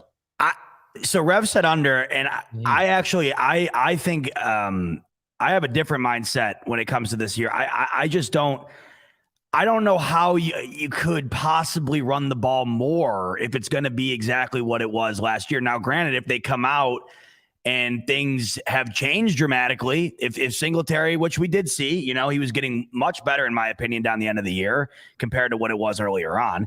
If it's working to an extent, and we always talk about this, working in the sense of it's respectable enough to establish the passing game, then I think I would agree with Rev on a slight under. But I do think that this team ultimately the success is predicated on what Allen's going to do through the air. If you look at the last 2 years, 4,400, 4,500, I just think this year, with the mentality of we're all in, I'm going to take Allen on a slight over on 47.50. Oh, you going over? Okay. Yeah. I'm Mhm. definitely under. Very I'm close. Under. You I'm are. saying he's at 4,200 yards, So you 4,100 think he yards. actually goes lower than last year again? Absolutely. I absolutely do. Yeah. 4,000 is still great, but I don't Yeah, think exactly. 4,700 Rev, yards. I want to know, and I don't know if you were thinking of this too, Rico, but Rev, I want to know what necessarily makes you think the run game will be emphasized more going into next year. What's got you thinking that? Okay, well, Sean McDermott. He's always said, and we heard it throughout the entire season. He wanted more of a balanced offense, and when we look at the way defenses were playing us last year, because remember in 2020 when Josh had his MVP caliber year, teams were playing man coverage on us, right? And so these guys Josh was airing it out. That's when he had 4,500 yards. Now, last year, teams began to do that cover two shell and making Josh Allen the offense take the underneath and really just march the ball along. I mean, just march the length of the field. And they had a little bit of trouble at the beginning of the year doing that. That's part of the reason why we lost some of these crazy games. And so I think now it's Sean McDermott. He even said last year, I think at some point, he was like, you know what? When we're playing against that cover two shell, you would like to run the ball against that because that's the natural counter move to that. When they're playing cover two shell, they're saying, hey, we're taking away the passing game.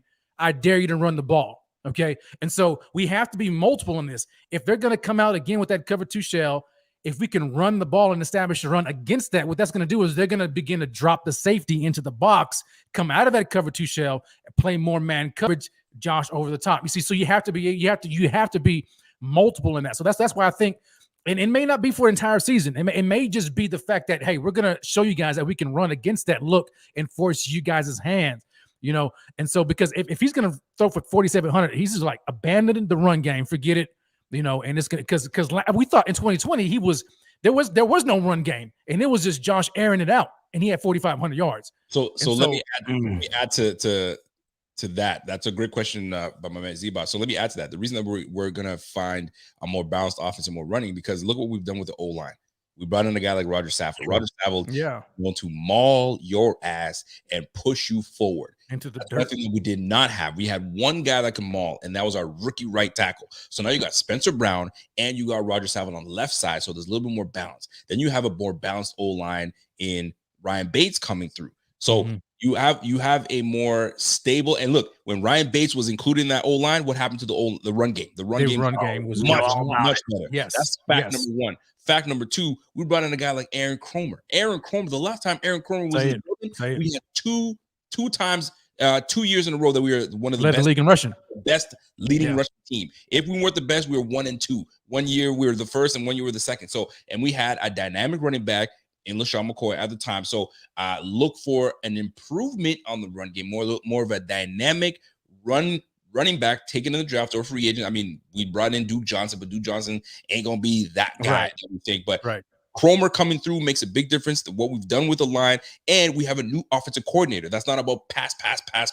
So we might see a little more balance in who we have with our coaching staff. So that is going to play a factor in me thinking that we're going to be under on the pass and not over. But our offense is still going to be unstoppable because when you throw in that type of balance, an elite running game, points on the board, and with Josh Allen, defenses, you can't stop it. So it's going to have to be a shootout. You better have a No, it's interesting though. 2020 was when he had over 4,500, and that was with one less game than we have now. So that's another thing to factor in too. Mm-hmm. And that was, I don't think anybody expected that from Allen. I don't think we expected that from Allen. No, that was the year. So I think teams were like, holy shit, what's happening, right? One great point about why this game is going to be more balanced in run game. It came from, was it Chewbacca? Chewbacca comes in and says, hey, Cromer as our O-line coach plus the 2 tight end sets that we're going to probably doing with OJ Howard's addition.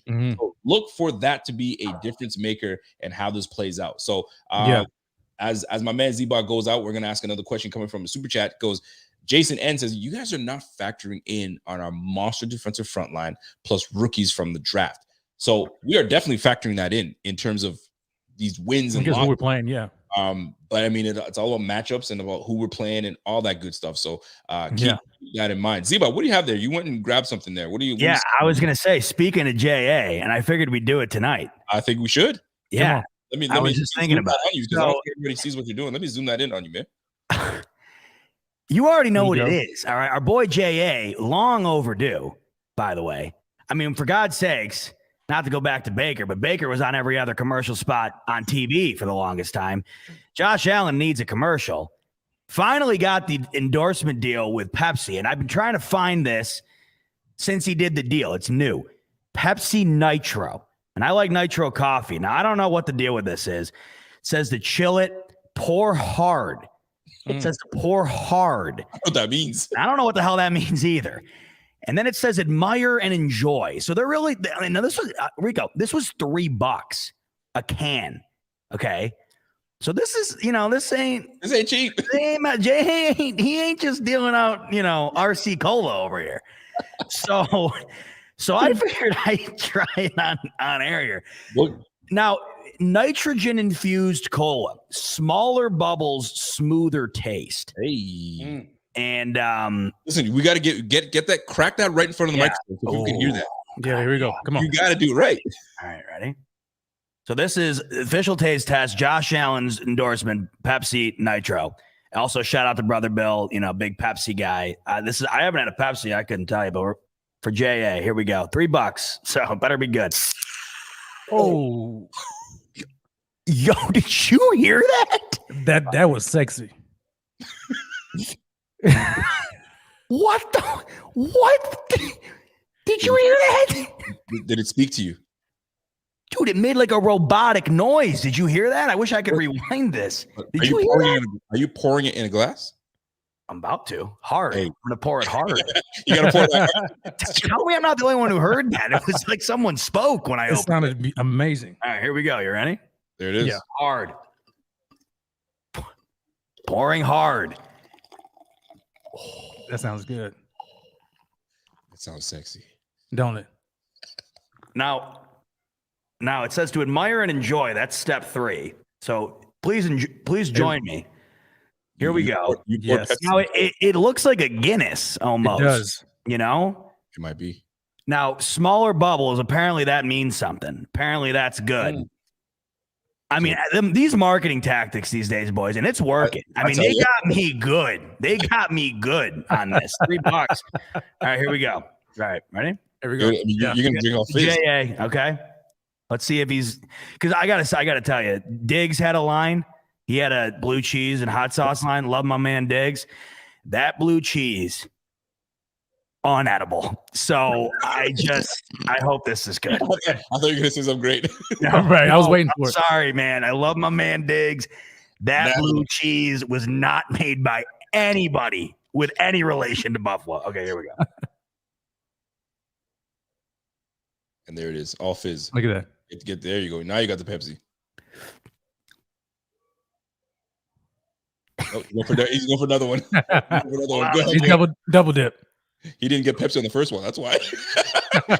Off fizz that first sip. He can't even get it. I guess I didn't pour it hard enough.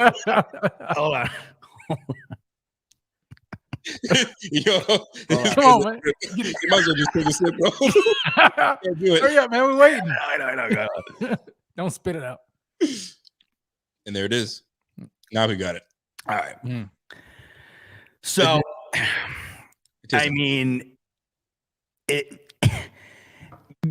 got to give JA credit because what did they do? They paid him to endorse it, and that's what he did.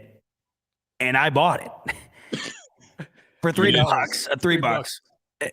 It's a vanilla Pepsi. I mean, what do you want me to do? There is nothing different about this. It's a cool can, small bubbles. I will say, the noise that thing made when I opened up, that was impressive. That was exciting. I loved it.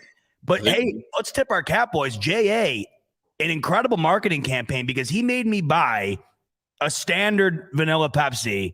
And it's no different. Shout out to JA. I will say though, your opening skills were on the money, right in front of the mic.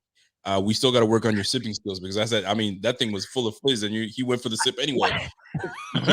Well, I pour. Well, the problem is I poured it. That's the thing. I mean, I don't know what this means, man. But if you look at the thing, pour hard. So I don't know if I was supposed to like be banging on the back of it to get it out.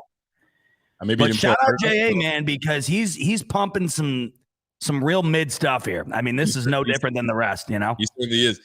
J.R. Richardson, what up, Joshua? Josh says, I think we will be 14-3. Josh Allen will throw for over 4,800 yards. Diggs will have 1,500 yards and will have a lot more weapons this year without the draft. That's a tall task. I mean, that's gonna be hard. Damn, that's if we do that, we better win the whole damn thing. We better win the whole damn thing for sure. So shout out to my man Silas. Silas comes in, says, if we draft Burks, take the under passing yards. he ain't wrong with that, man. I'm not saying I'm saying he's not going for over 4,700 yards, and it's respectable for him to do it to go over. By the way, hold on, that's absurd. You seeing that? We can't see it. 230 cals for this. 63 grams of carbs in that thing. Question comes out. It says over and under Z-Bot sleep tonight. How about over under on the amount of time I have left on this earth? This thing has enough calories to absolutely put you in the ground.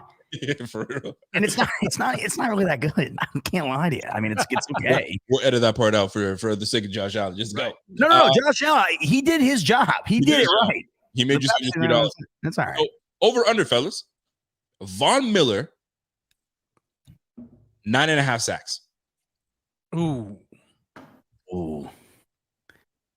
Under. 9.5. We paid this man a lot of money, and you're gonna tell me under? You're gonna make him have Mario Addison numbers? Wait a minute. Yeah, I'm taking under on that. I think you should. Hey, chat. I need you to chat to help me out. 9.5 sacks for Von Miller. Over or under? Hold on a second. You're asking some freaking good ones, man. These are like really on the cusp for me. Listen, Vegas called me today and says, "Yo, if you're gonna be on the show, are these actual lines?" No, I called Vegas and they didn't call me back. But I figured these are the lines that they probably make me want to put. So 9.5 sacks. Marcus, as you guys are thinking about it, I'm gonna go through the chat. Marcus, I gotta think. Marquise Watkins says 5 sacks. Come on, son.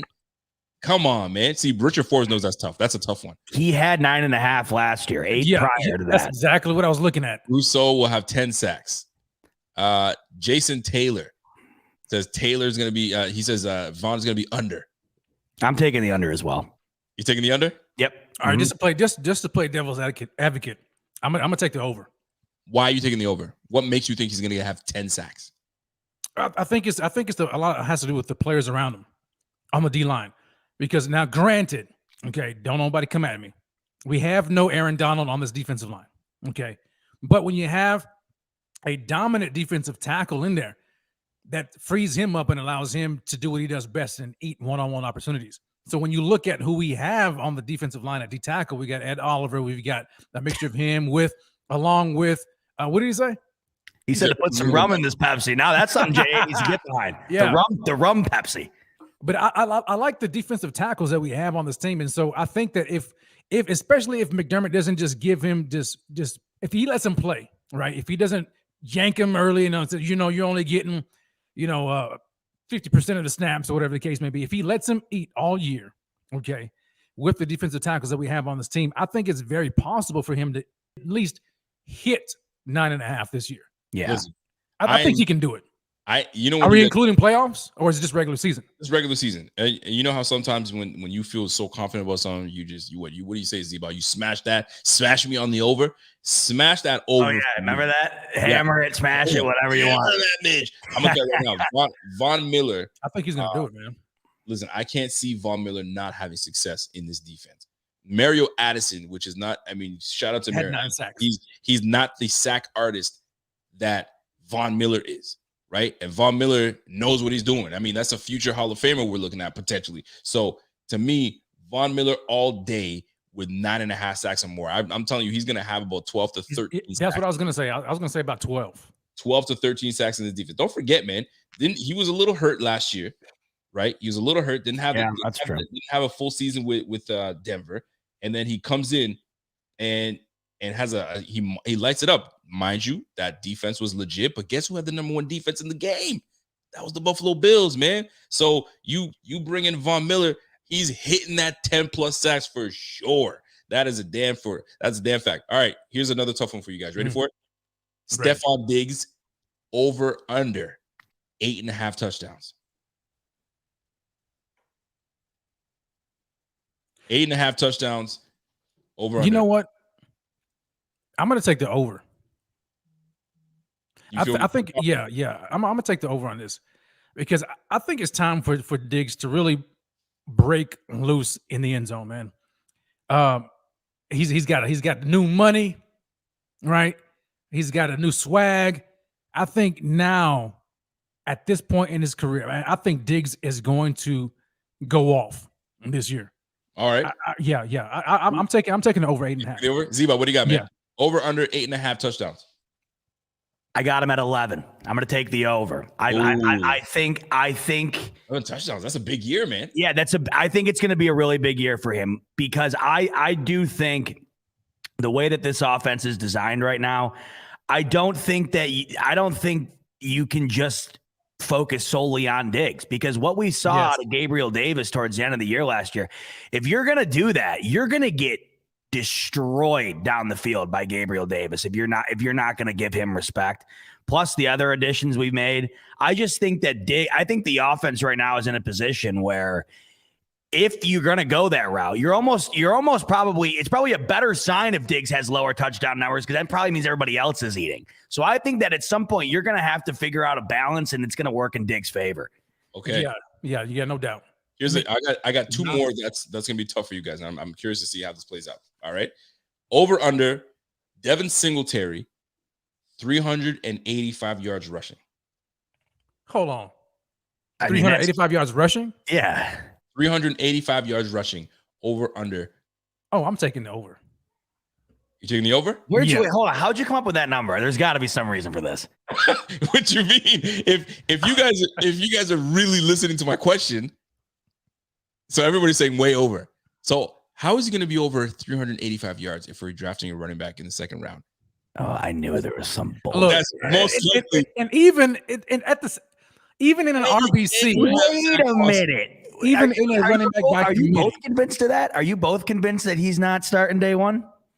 If we draft a running back in the second round, maybe third, and this running back is going to be a little more dynamic than he is because we know we have in him, there's no way he's getting the lion's share of the touches. So once again, Devin Singletary, 385 yards rushing, over under. Yeah, I'm going all the way over. I'm still taking over. Mhm. Even Way over? yes, even with a second round running back, I think just because of the coaching staff and how they operate, we know how McDermott operates, right? Competition and all that. He's not going to give it to anybody. I think, especially with Motor in a contract year, yes, you can still draft your running back high, but I think he's still going to allow Motor to have the bulk of the carries. Even if it splits, fine. But 385, I think Motor with this revamped O-line can get that in his sleep. I think he's gonna. Yeah, I really do, man. I think he can get it easily. Even with here, let me give you something.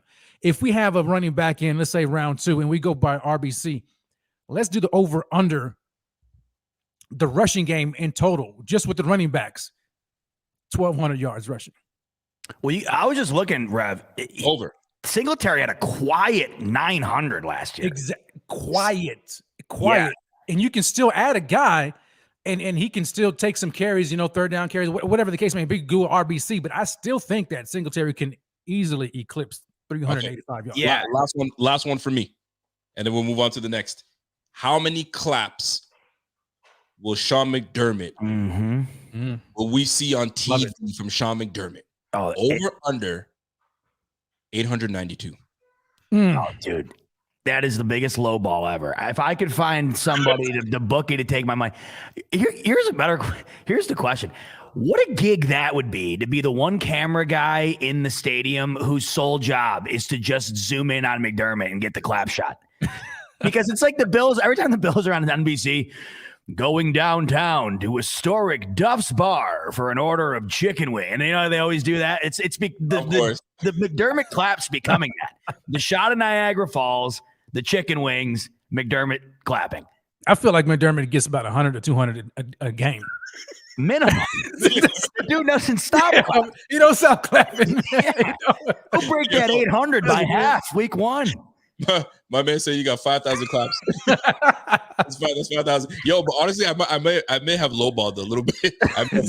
Realistically, though, I bet you 10K minimum. You got to think every time he goes at it, that's a bare minimum 10 claps. And you're going to get that at least 10 times a game. So, because a sequence of claps is normally 5. If you're pumped. No, I think more. If you think about it, a sequence of claps gives you like 5 to 7.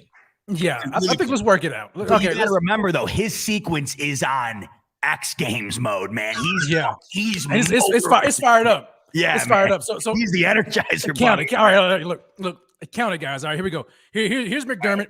The offense just scores a touchdown, right? Here's McDermott right here. Ready? Here we go. Yeah. Yo, you must have given like 12 or 600. You see what I'm saying? I mean, that's just that quick. Well, you want to know the other thing, though? He claps a lot when they screw up, too. So that's the other thing you got to take into consideration. Because when the guys are running off and things went bad, so you're getting double clap. You're getting the bad clap and the good clap. Nah, you might see. He's an Uber encourager, man. So, ladies and gentlemen, that was it for the over and under. We're gonna move on to our next segment, and this is off the cuff. And I have a question for you guys.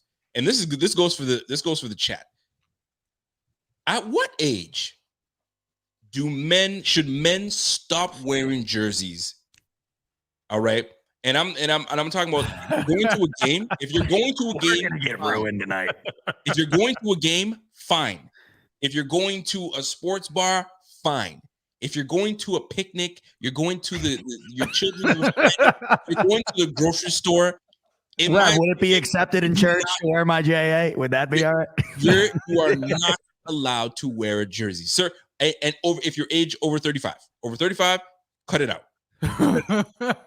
Now, how do you guys feel about men that wear jerseys outside of these venues? Where would that be? Give me an example, because I'm trying to even think of where I would wear one. Somebody says when you know what? You're going to the grocery store. Caroline says, "Hey, babe, I need some buffalo wings." She's already ticked at me to begin with. It's game day. She's not going to be getting a whole lot from me, so she's already had enough. It's not even game day. This is a Wednesday freaking evening. Oh, you should be going out.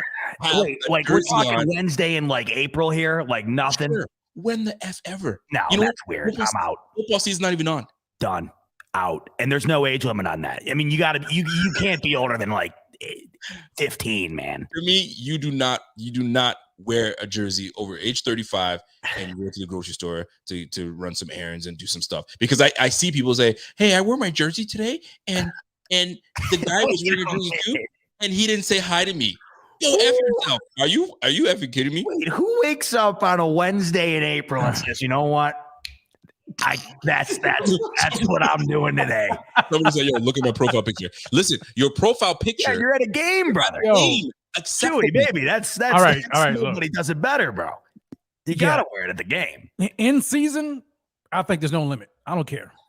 In season's fine. In season is fine. Off season, dude. Off season for like, oh man. Because I ain't got no shame. Look, Rev has no shame. I couldn't care less what anybody thinks about. Look, and I'm 40. I will put my jersey on. 40, dude? I'll put my jersey on right now. Rev, there's no way you're 40, dude. Unacceptable. I'll be look, man, I'll be 41. You're the best looking 40-year-old dude I have ever seen, ever. Bro. Thanks, man. Oh my God. Tell me right now if I'm out of pocket, anyone in here who thought Rev was 40 years old. There's no way. Hold on, man. Hold on. He's about to show you. He's gonna do the jersey right now, man. If you're in the springtime and there's no football, you should not be wearing your Josh Allen jersey. You should not be wearing your Brian Mormon jersey. No, you can wear the Mormon. You can wear the Mormon. The Mormon is allowed at all times. You do your Jim Kelly jersey. You don't. And for those that feel disrespected when another Bills fan is walking around and they don't tell you Go Bills. Cut it out. No, you're wrong there. You're No, wrong there because yeah, say that. listen to me. That's a sin, bro.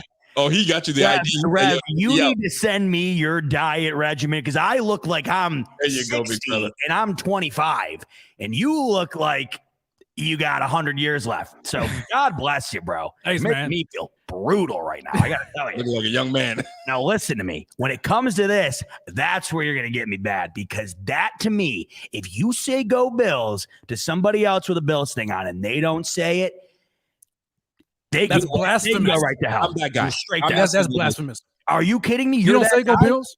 Go Oh, Bills. What do I look for? Rico. Go Bills. Rico, no, Bills. you're not. Rico. Cut it out. Oh, Cut it out, man. Rico. A head nod is good enough for me. I don't need to have a go Bills back and forth and we move on our way. I'd rather have a Rico. I would have rather have a conversation where we're like, hey, yo, what do you think about that?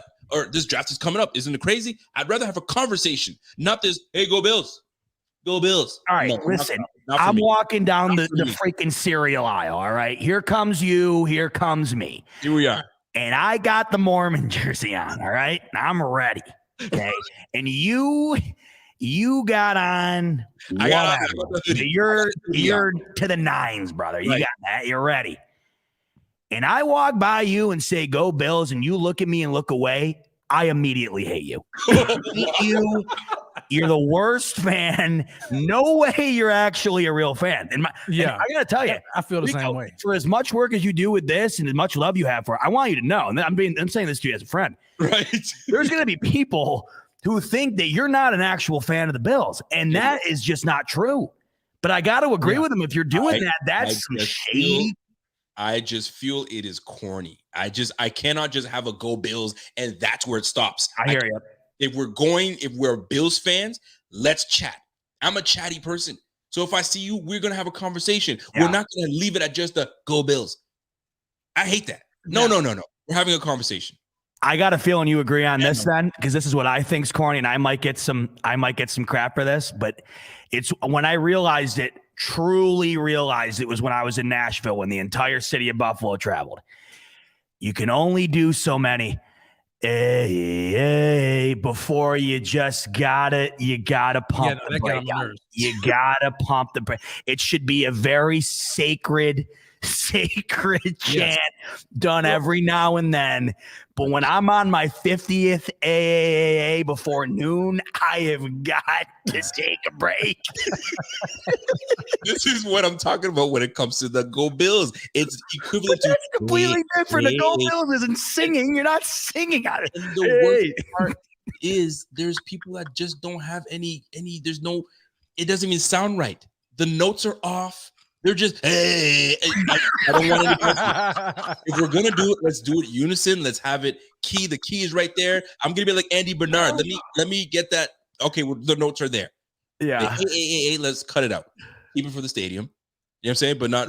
But that's another thing because the stadium's tough because you want to know when it gets insane is when you're in the ticket line and everybody is wasted. And there's always a handful of dudes who want you to, so I'm going to do it right now. And I want you to join me with me because we're going to get this going. Like they feel that rush of getting everybody doing it. This happens to me almost every week at the stadium. You get somebody to come up and then if you don't do it, like they're in on it, but you're like, you've already done it 900 times today. So it's like, pick your moment. Pick your moment. Exactly. Pick your moments. Pick your places that you wear your jerseys. Not everywhere you need to wear your freaking jersey. Ball cap, fine. Jersey, you can't. That's just me over 35 and you're in the off season. Right? In season, I'll give it to you. Randy Prokes comes in with a comment and says, yo, Rico, I had Matt Milano's girlfriend come up to me in Target. Is that Target? I'm thinking that's what he said. Yeah, I think so. Target last year. Target. In Jacksonville, Florida, she took a pic of me and sent it to Matt. I talked for 20 minutes. See, that queen. What a queen. Bills Yeah, fan. no doubt. If you and I are Bills fans, it is a prerequisite that we speak for at least 5 minutes. Let's talk about the season. Let's talk about whatever's going on. You know what? Nice meeting you. And if you give me a go Bills, then I can return to you the go Bills. I just don't like the go Bills and we walk on our business. You're an anomaly though, because most people like you don't want to talk at all. You want to skip the small phrase, which most people love. You want to get down to brass tacks and get into an interview. let's talk because I need to. And here's another thing that grinds my gears when someone tells me big Bills fan. Yeah. So I'm like, oh yeah. So then if you tell me something completely outdated or I haven't watched the game, I don't know who won the or if Devin Singletary had a good year. If you don't know anything about the team, like I'll give you this guy. I was going to Walmart and this guy had this sick leather, almost like your leather Bills jacket. It was nasty. I saw him. I was like, fam, that jacket is nasty. I don't know where you got that. He's like, oh, I got it from a friend of mine. He gave it to me. I'm not even a Bills fan. Bro. Walk away. We're gonna have some problems with that jacket. So you're like the guy who goes up to the person with the Metallica shirt on or the Stones shirt on and says, "Name me 3 songs." I want you to name me 3 songs right now. Ain't no way you're a Stones fan. I don't know if it goes that far, but I'm just saying those kind of things. I'll tell you, man. But that made me think of something though. Oh, go ahead. Sorry. I have to look. I'm a go Bills, have a conversation guy because look, I'm weighing Texas. I'm weighing on the West Texas, man. And look, Bills fans are. It's like, you know what I'm saying? Like we're you can't find them. So when you find them, I'm go Bills, and we better have a conversation. That's stupid. You know what I'm saying? So that's how I am, man. But I think you're right, and Rev's got a great point, and I do this extra emphasis on it when I'm outside of New York. When I see someone with a Bills thing on, even outside of upstate New York, Western New York, if I'm outside of that area, I'm all over. It just happened to me last week. I was down visiting my girlfriend. Dude walked out, Rockland County, New York, Bills hat. That's a Giants Jets county there. Bills hat. Gave him the Go Bills. He gave me the Go Bills. We were on our way. And that was it. And I loved it. Yeah. It was good enough for you. Oh, it was great. It was perfect. I mean, I'm at dinner with my girlfriend. I'm not going to say, hey, pal, pull up a chair and let's talk about, JA's origin story because and I love that too. Don't get me wrong. But sometimes there's something nice and classy about that good old Go Bills and you get moving on, If we just have a nice 30-second to 40-second conversation, what a year we had, man, it was so close. That's good enough for me. You know what? We're good. Well, if you lived up here, you'd be in the grocery store for 4 days. I don't live in Bills country, right? I'm in a whole different country. So it's whole different. So when we do see Bills fans, it's rarity. So we're like, there's no way we're not. I get it with you then because that's your reasoning. Because it makes a difference. That makes more sense. It makes a difference. All right. So we're going to. You lived up here, I think. Well, the other thing here, though, I'll say this, and I'm sure people agree. When you live in Buffalo and Rochester and stuff, you don't say it because everybody, for the most part, is a Bills fan. So you just kind of move on. So I get what you're saying. One thing made me think, though, Rico, I got to bring this up real quick. Go ahead. Because this made me think of this. And to me, this is the most criminal act you could ever do, ever. Wear a jersey to a game in which that team is not playing. Bills, Patriots, somebody shows up in a Chargers jersey. Yeah. Get out of the stadium. Go. Leave. You don't know. Get out. Right. And especially when you're a grown man, too. Okay. That takes it to a whole other level. What if it's a Bills Jets game? Mm-hmm. You've got a Bruce Smith Redskins jersey. Not acceptable? No, that's shameful. That's even worse. You're representing. That's the only Bills thing I have is a Bruce Smith jersey, but it happens to be in the wrong. Well, if the only Bills thing you have is a Washington Bruce Smith jersey, I got a couple more questions. Question your fandom. Yeah. I got a couple more questions for you. I see it every damn week. I see it every week. Somebody's got something on. And, sometimes it's not bad. Like at the playoff game, the Patriots game, and I was in a fantastic mood, obviously. I was feeling great. The guy ahead of us had a Niners jersey on. And he was a great guy, and I was talking to him, and essentially what he said was, I'm just in town. I was not passing up an opportunity to go to this Bills playoff game. The Niners play tomorrow, and I'm here for the Bills support. The way he said that was cool, but I'm not getting an explanation from everybody. And 9 out of 10 times I see it, it pisses me right off. It makes me mad. Yeah. Pisses you right off. All right, we're gonna jump into the next one because you guys, Rev, you've been to a Bills game yet or no? I've never been to a Bills game. Never been to a Bills game. Period. In my entire existence, way out here in Texas, I've got to go. I know, man. I know, but You got to. We Listen, have got to do a group thing this year. It has listen, to happen. we are gonna freaking make it happen. So, Rev, I guess you're out of this question. You're out of this one, but you can jump in if you'd like to. all right, go ahead. All right, we got a season ticket holder over here to my immediate right. Okay, Mhm. so you're at a game. There's that fan. That Oh, fan. there's a lot of them. There's a lot of them. That fan does this one thing that annoys the heck out of you, and you don't like that type of fan that comes and ruins your experience at a game. What is that fan doing? What's the act this fan is doing? And this goes for the chat. You guys have been there before, where there's one fan that does this all the time. You're like, oh, I'm sitting next to this person. Here we go. Now this goes for any event. I'm a huge. If you don't know me, most of you do, but if you don't know this about me, I'm a massive concert goer. Huge concert guy. I also go to almost all the Bills games. And this is the same. It's the same mindset I have at any event, concert, football, whatever. There are people, and this is the person that I'm going to answer your question for, Rico. This is my guy at a game. The sit down in front guy. Are you out of your damn mind? You want me to sit and watch these guys? I don't even sit in my own home when I'm watching. Overtime for crying out loud. I cannot tell you how many times I have encountered people who want you to sit with your hands neatly tucked on your lap and enjoy the game or the concert like you're at, a play on Broadway. I don't understand that. You're supposed to be going nuts. Everybody else around you is going nuts. I could not for the life of me understand. You have willingly walked into one of the most chaotic environments in the entire country, okay, at the Ralph. There is no sitting down, okay? The only time you should be sitting down is during halftime, quarter, whatever. I cannot stand the people who think because they sit behind you, they're entitled to have you sit down so they can see and enjoy their incredible, you're at the game, bro. Get into it. Concert different. Game. Well, the concert to me is tough because, like, you want to dance and stuff like that, obviously, and you want to be able to like go around and stuff. Right. But with the concert people, I will say more so than sports, they're much more entitled to have you sit down because they think that that's more of a like a intimate experience or whatever. I bet. But the football experience, man, I've seen it many times, and I don't understand how you could possibly expect that you would have the ability to get somebody to sit down at something like that. I don't get it. I'm gonna tell you, man. I have many of that guy or that person. Mm-hmm.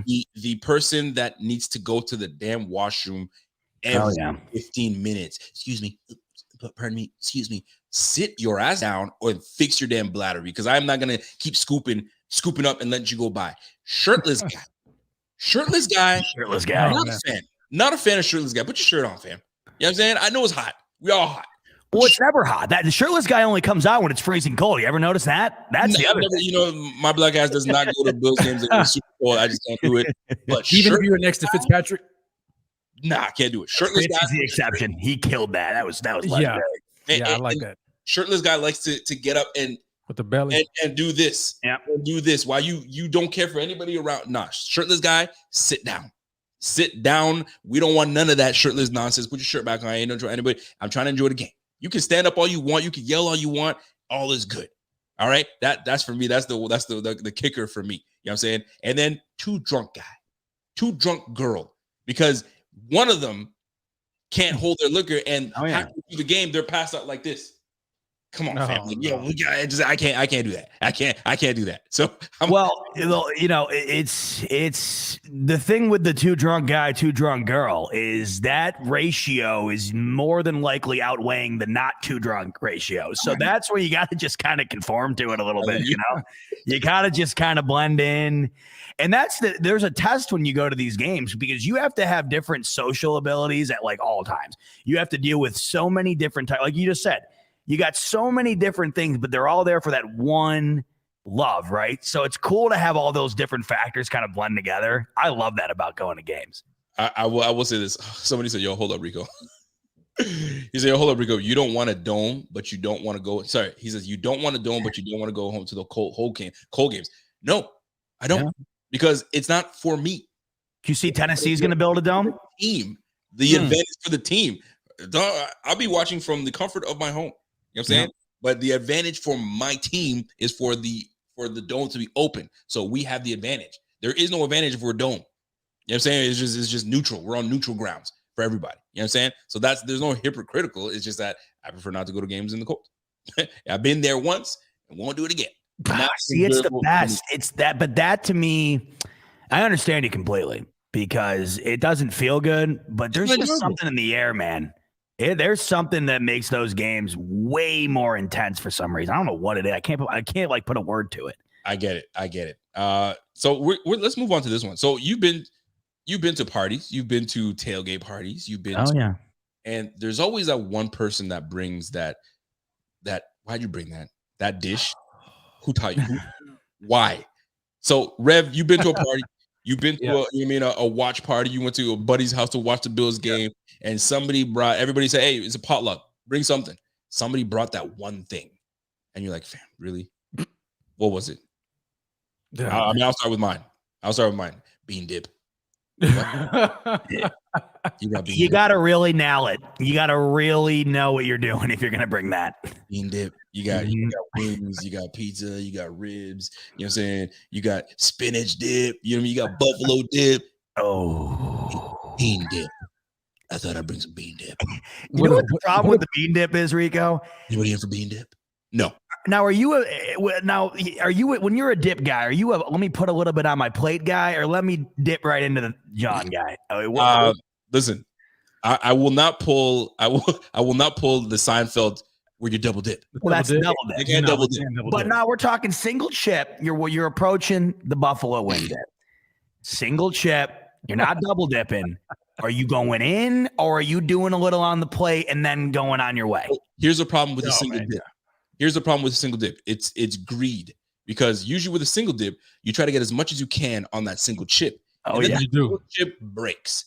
So now you've got to go back what you gonna do? Get the other chip, old chip with a new chip, and now you're digging. Down breaks.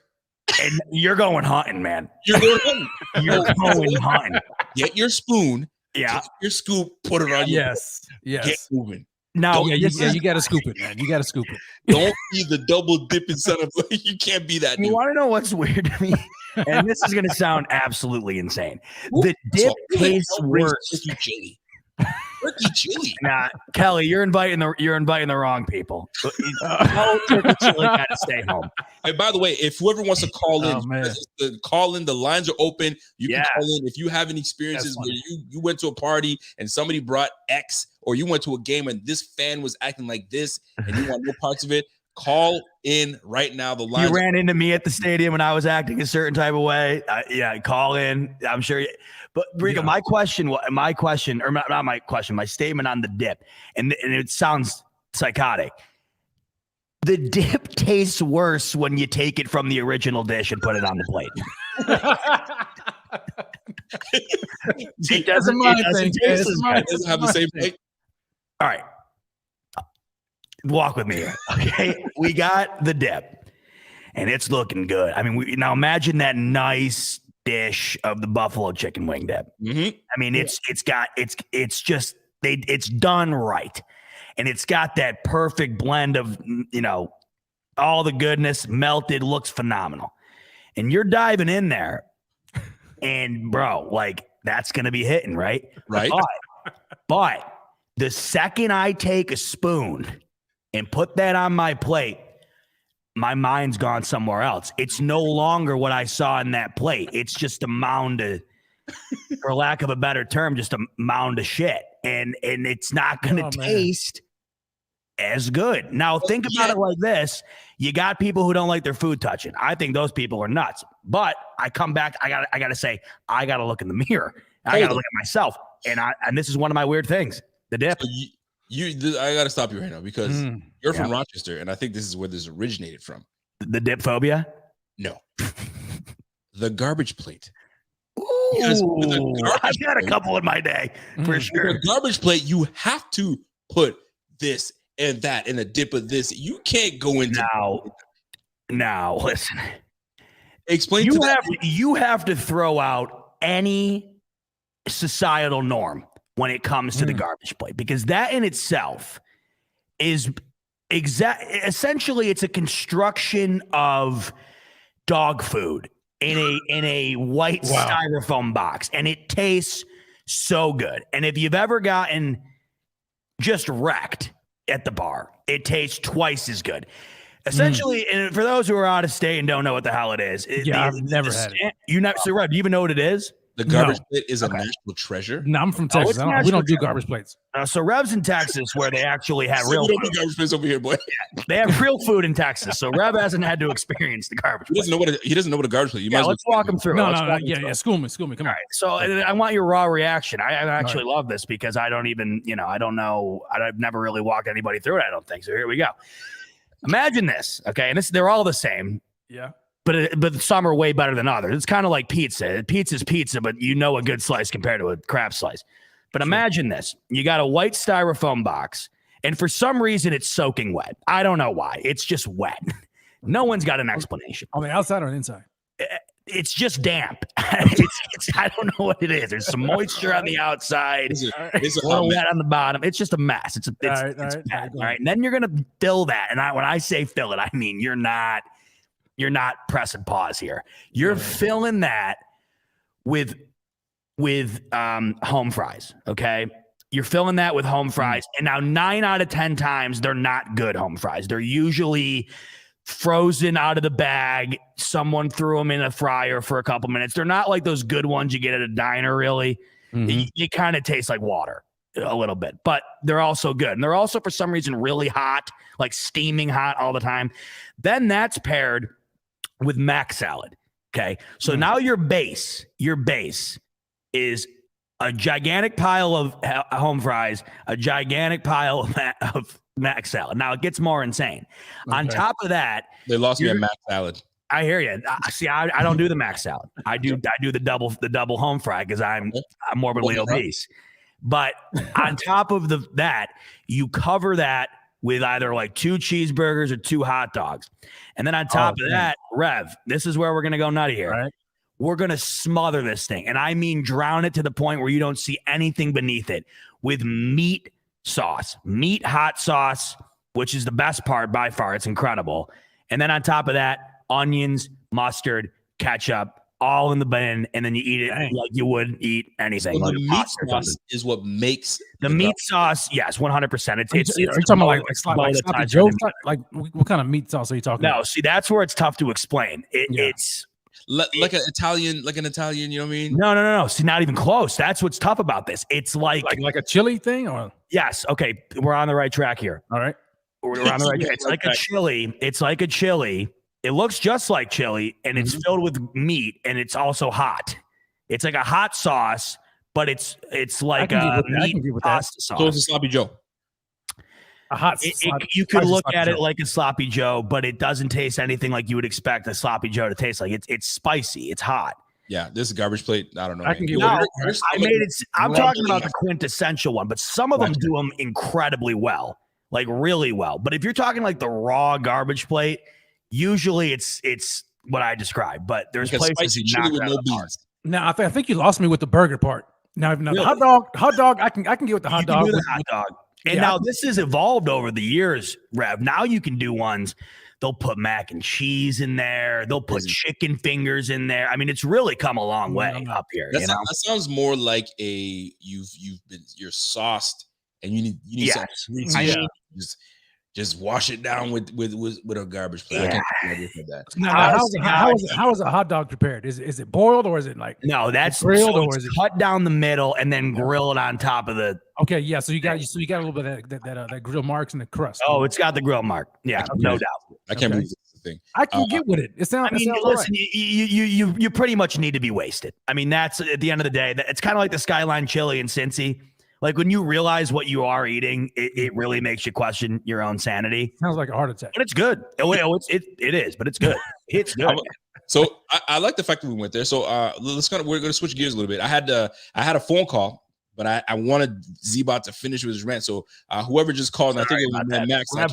We need Go to ahead and call back. The lines are open. You guys already know what it is. If you guys are members, you guys know, go to the community page. Numbers right there. If you guys want to call in and give us your experience on that guy or that lady that's at that game that just pisses you off, and that's what they do. Or you have a delicacy that you like to bring to the party, but somebody brought something, you're like, that's some garbage. Let me know. No, Yo. I'm gonna flip it to you guys. You guys get to meet any NFL player, and you know what? I'm gonna say Bills player, but and you get to have supper with. You get to have a drink with this person. Not Jim Kelly, not Thurman Thomas, not Bruce Smith, not Josh Allen, not Thurman Thomas. None of those greats. Who are you sitting with, past or present? Who's going first? I'm gonna give it to Rev. I'm gonna give it to you first. Who you sitting with? Right. You get to have a drink with this one person. Yo, it hands down, it has to be Ryan Fitzpatrick. Really? Yes. I want people to sit with. You want to sit with Ryan Fitzpatrick, and not that there's anything wrong with it. But man, look, and we talking about like just having a conversation, we chilling, we having a drink. 100%. Fitzpatrick all day long, man, all day. I want the grizzly. I want the bearded chest. I want all of that. And we just gonna sit down and chop it. He just seems so relatable to me. I don't know, man. That guy is like, it's something magnetic about Fitzpatrick, man, that I just want to hang around this dude. I would now Stevie Johnson was my close second because I love Stevie. He's awesome. I would have said Stevie Johnson right off the bat, but I'll switch it. Stevie. I love Stevie. Yep. But man, Fitz probably just barely narrows it out for me. Fitzy. All right. Yeah, You get to sit with anybody. It's not the greats. It's none of the greats. It's not Josh Allen. Past or present. Who you sitting with? You get to have a drink. He's gonna pick Donald Jones. Naming Roosevelt. I would do this strictly because I think it would be the best conversation. I get the most stories. Terrell Owens. I would sit with T.O. And the stories that guy has to have are. It has to be endless. I mean, if I'm talking like we're having a drink, like I assume like we're not everything's on the table. We could talk about anything. I would love to talk to that guy. And not only that, but the personality he's bringing up to the table too. I just think that would be a hell of a night out. Now I saw someone in the bottom here, which would be an awesome pairing. Imagine going out with Beast Mode, Marshawn Lynch, and T.O. at the same time. That would be something. So what I was gonna go Beast Mode all day. It's a good choice. And talk Marshawn Lynch, because it was gonna be Stevie, but I interviewed Stevie and legit, but Marshawn Lynch would be hands down the one guy you just sit and talk because you know you're gonna get real. You're gonna get real talk. Another guy surprisingly that I'd like to sit with and really get to see what they're like would be Brandon Beane. I'd like to sit with Brandon Beane this time. Yes. Yo, talk to me. I'm talking getting him loose too, you know? Yes, man. You have to get him loose. We are sipping on whatever the hell he wants to sip on, and we will chop it up. Brandon Beane would be a dope dude to sit and chat with for sure, man. I think T.O. would take us to like Hangover. Yeah, I think it would get nuts, and I think it would get crazy real quick. Yeah, I'm telling you, no, you're right. Beane would be a lot interesting. I mean, I would just love to know, like, if I had one question for him, I think it would just be like, talk to me about like right before you make a move. You know what I mean? Like, what is that feeling like? Yes. You know, like what brought you to the point where you understood in your mind that this is the right move and you're 100% comfortable with it? You know? What, OJ would have been pretty cool too, to sit and just talk. Like, forget about the controversy. Sure. We're talking about life and football, except for that part. You know what I'm saying? Yeah. Wow. And we sit and talk. You know what I'm saying? I could do a week with him. Cool. Kelly B says Jack Kemp would be a nice one to sit and talk to. Renaissance Man says, yo, I got to talk a little dirty. A little dirty, but dope. This guy seems fun as hell. Yeah. Joseph, I'll tell you, have you guys met a Bills player yet? No. Where you met them face to face and they were A, exactly what you expected them to be, or B, they were nothing like you expected them to be? They've always been like Deion Dawkins is exactly who he is. The most real dude. Everything you see from him, he's just a character, and he's no different with anybody. And he's one of my faves, personality wise. I absolutely just love he in particular, and I actually when I interviewed him, I actually said this to him. I admire the fact that he is the same person at all times, and I just know for a fact, even if he wasn't a football player, he'd be the same way. He's just that guy. He's real. Yeah, he's real. He's funnier than hell. He's fun, and you can tell. Like you can just tell with him, like if he's in your corner, you're in good hands. You know what I mean? You can tell. Was there a player that you met where you're like, not what I expected? No, it's funny. Like the majority of them, like I really thought Devin Singletary would be insanely quiet, and he was. Thurman Thomas. Thurman Thomas wasn't what you expected. Was he not nice? I'm curious about that. Well, I've met all those guys. Thurman, I will say with the older guys, and I'm not necessarily Steve Tasker is the nicest guy I've ever met in my life for sure. But the older guys I've noticed, and I think it's just because of the environment. Tasker's great. I think those guys in particular, I think there was a little bit of a God complex there, and I think that's probably over time have had to have been. Just think about it. When you are the most famous people and it's not even remotely close for that long, I feel like at some point, they're not bad guys at all. I just think I'm sure people get them at a time where it might be, they're just like over it. You know what I mean? And I think so. So I'm gonna tell you this. I met, there was an event going on. It was, we were playing Phillip Rivers. I think it was Phillip Rivers we were playing, or was it Denver? I can't remember. We're playing the Chargers. It was a few years back, and there was an event that we got invited to. And I got a chance to meet Andre Reed. Legit. He's as you see him on TV is how he is there. The one guy that I was like, a couple guys I was like, I'm not sure how I feel about this. Thurman Thomas was one of them. Kind of standoffish a little bit. And Eric Moulds was super quiet. Oh, yeah? Oh, wow. Huge. Dude was yoked. Yeah. Quiet. But Thurman kind of was a little standoffish. I wasn't sure, but you know, like you said, these guys do this every day. I'm sick of seeing new people and stuff like that, so I'm not trying to have it. But super chill. Andre Reed, legit, man. And Fred Jackson was legit too. Fred Jackson's he's the man of the people. Man of the people, Fred Jackson. That's like Fred. It's such a unique situation that those guys are in because unlike the majority of other franchises, one, Buffalo's very small, and two, up until now, they were never good other than their team. So they have been the most sought after individuals in a very small town for a very long time. It's a very, very unique situation. It's crazy. They've been the most popular guys in town for 40 years or 30 years. It's crazy. We got a question coming in from Charles Mazak. He goes, I have a serious question. If the Bills lined up for a 2-point conversion, they took the lead against Kansas City with 13 seconds to go, fake the play, keep away for 10 seconds.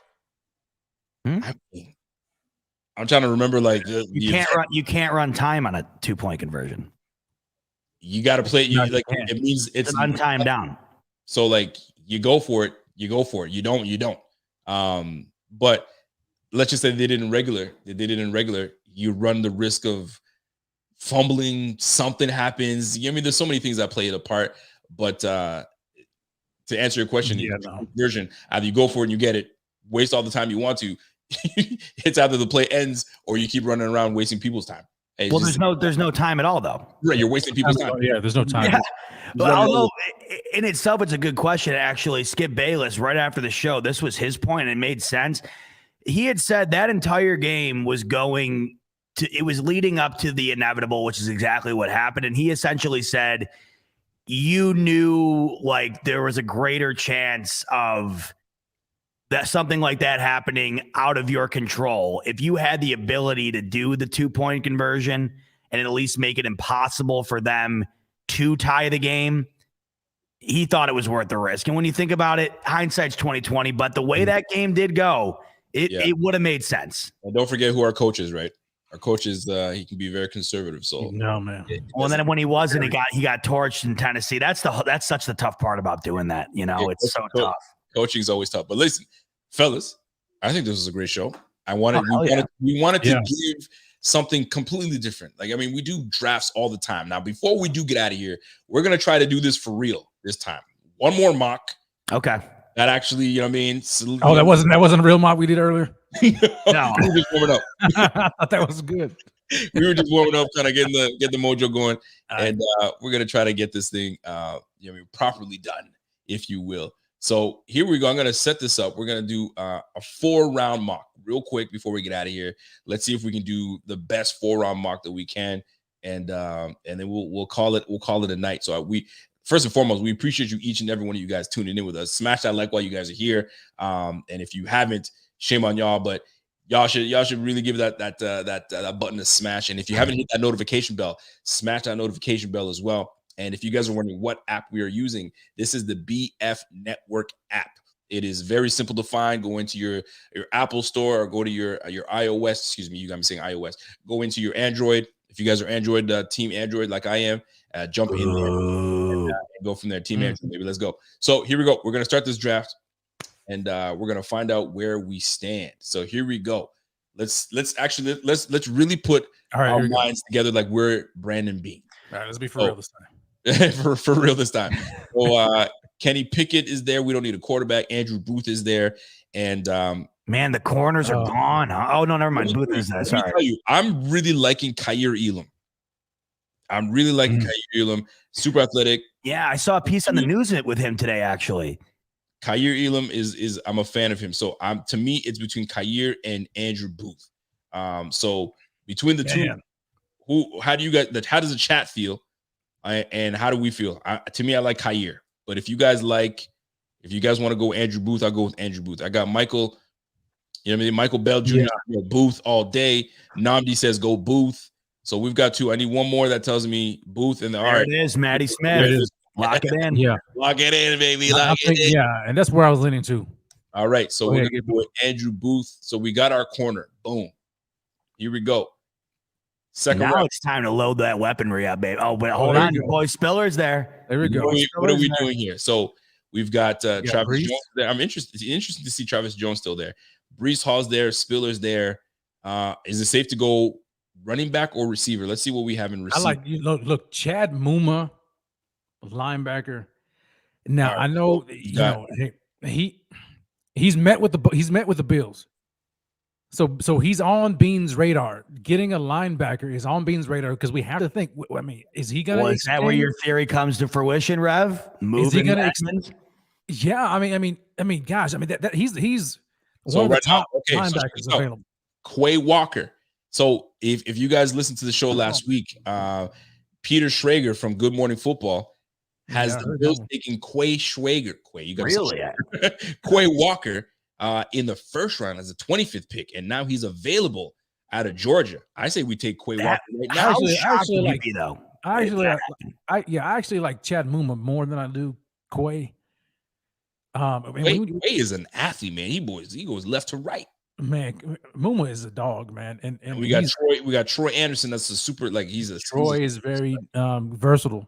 So we going you can develop. Man, I would be stunned if first round was linebacker. That would be wild. That would be too. Absolutely. What are we going linebacker here or what? Are we going? No, let's go top 15. Let's look. And then you got your 2 running backs there though. Rico, you were really confident on that under 385. You got to make a move here at some point. Don't forget, this is me. We're not thinking like me, and we're not thinking like Rev. We're thinking like Beane. What is Beane? Right. Let's look at the needs and let's look at BPA. So we solidified our cornerback, right? We got Booth. All right, so we're good. So let's think. Look at the D line. All right, so we added Phillips, right? Right. He's on a 1-year deal. Daquan Jones is on a 2-year deal. So in a year or two, we're gonna have to replenish the defensive line next to Ed Oliver. And Ed Oliver really doesn't have a backup. I mean, Tim Settle, he can go both ways. Either he's at 1 tech or he's at 3 tech. But I mean, look, go back up. I saw my man from OU, Perion Winfrey. Now, I love the fact that you're looking at the defensive side of the ball, but I'm also looking at the offensive side of the ball, where we have a running back that's in his last year of his contract, and we have an opportunity to go get a stud at running back right now. And I'm just trying to be conservative. Right there. Yeah, I'm trying to like hold on, put on my Beane hat. You guys would know this. Right there, is a running back not been taken yet? These are No, the the top available running dog backs. has not been taken yet. So no running back's been off the board yet. Hold on a second. No. Kenneth Walker was off the Oh, board he at went- 56. Oh, okay. Wait. Walker off the board at 56, and I think that might have been the first running back taken off the board. Yeah, he was the first one. So you're basically getting the pick of the draft here when it comes to running back. And yes, so to me, and this might be the run on running backs. So to me, I'm jumping all over Breece Hall. I don't care what y'all say. And Beane's gonna be like best player available. I don't hate it because it's a different approach. They've done the third round thing too many times. If you have a guy, do I it. agree. And furthermore, we brought in Breece Hall, I think, as one of our 30 prospects to come in and visit. So there it is. So now we are in the third round. We can go linebacker or we can go receiver. We have not. You have to go receiver, but Yeah, man, I like receiver in third a lot. Man, Khalil Shakir is a guy that I've been seeing a lot, and he's a slot guy, primarily a slot guy, and can run. So I like Alec Pierce, man. Alec Pierce. If you guys Alec are looking at Pierce? him, he's a big guy. I think he's like 6'2", 6'3", 210. Does he run? I think he can run, dude. I think he runs a sub 4.4 if I'm not mistaken. And he can get up and get the ball, but not only that, he's a good route runner. He's sneaky, man. I love Alec Pierce. I mean, if we're looking at who we have right there, we got Wan'Dale Robinson. I mean, I don't want another. So right now, I'm Roscoe looking at the Parrish. chat right now. The chat. Chat's loving Rev's thought here. Yeah, Alec I Pierce. love Alec Pierce, man, because I So- would have taken wide receiver round 2. So Alec Pierce right there, and Christian Watson's already gone, I'm sure. So yeah, I would get Alec Pierce. Can I'm Alec kind of Pierce digging this so far. I'm loving this. All right, so here we go. Where's Alec Pierce? Okay, there's Alec Pierce from Cincinnati. Boom. All right, let's maybe we'll go 5 rounds. You know what I mean? Because I want to see what we got next. So let's talk about it. So we got our receiver, we got our running back, we got our corner. So Dude, there's not many holes for this team to fill. So where are we going next? Probably D-line, right? We have to look at the D line or tight end. Who do we All right, have? so the next best available D line is Zachary Carter. Nice name. We can go down to he's a nice name. We got John Ridgeway, which I like. I like a lot of John Ridgeway. See, this is where it starts to get slim pickings. Yeah, Hey, see, go this back is up. where it gets tough for me, where it's just kind of like go with what you need and hope that it Go can to be- go to corner or safety. So let's see who's available at safety right now. So you got JT Woods, Tyson Anderson. I've seen It's some good things too about early. Tyson Anderson. You know what? I'm curious to see the tight end. Sterling, position. I like that. If we go tight end, this guy right here, Jelani Jelani- Woods. Yeah, that's it. forget That's about- it. this Get is him. what I read somewhere that he could be the next Gronkowski. No. We don't know about. He's like 6'7". Dude Some- is 6'7", 260. Yeah, and he can run. Jeez. I've seen some highlights from Jelani Woods. Man, And Jelani, check this would be guy a out. nice. dude, he looks like a friggin' elk running. Like, I mean, dude is tall, man, but he can move. I think he ran like a 4.5, 4.6. The guy is extremely athletic to be that tall and that big. Now, keep in mind, we can't just go sexy picks as well. We got to look at the O-line, right? So if we go top 50 picks and let's look at the offensive line, you got Alec Lindstrom. He's a Alec Lindstrom is kind of a center guy. All right, I you still got think I think we can probably get another offensive lineman. Luke Fortner. I've seen some Next good round. things about this Luke Fortner cat. I've seen his name a lot. But then you started going down the You're list. reaching right here. I'm reaching right now. So Yeah, go with Jelani Woods because think Dawson Knox is we're probably loading gonna up on be the fine. offense. Dawson Knox. I mean, we got to load up. Dawson Knox is approaching a contract. OJ Howard is on a 1-year deal, so they brought OJ Howard because they want to run that 12 personnel. They want another tight end that they can Let's do rely on. Okay, Yeah. Jelani Woods fourth. So oh my gosh, can you imagine us trotting out Jelani Woods out there with? I mean, Dawson listen, Knox? we're thinking like, okay, see, there's Zion McCallum. There we go. This is where we Corner. double dip. You see, we double dip in the field. Yes. This is where you double dip. That was meant to be because we talked about him earlier too. Yes. Hold The on, guys- hold on. Let's talk about the line though now.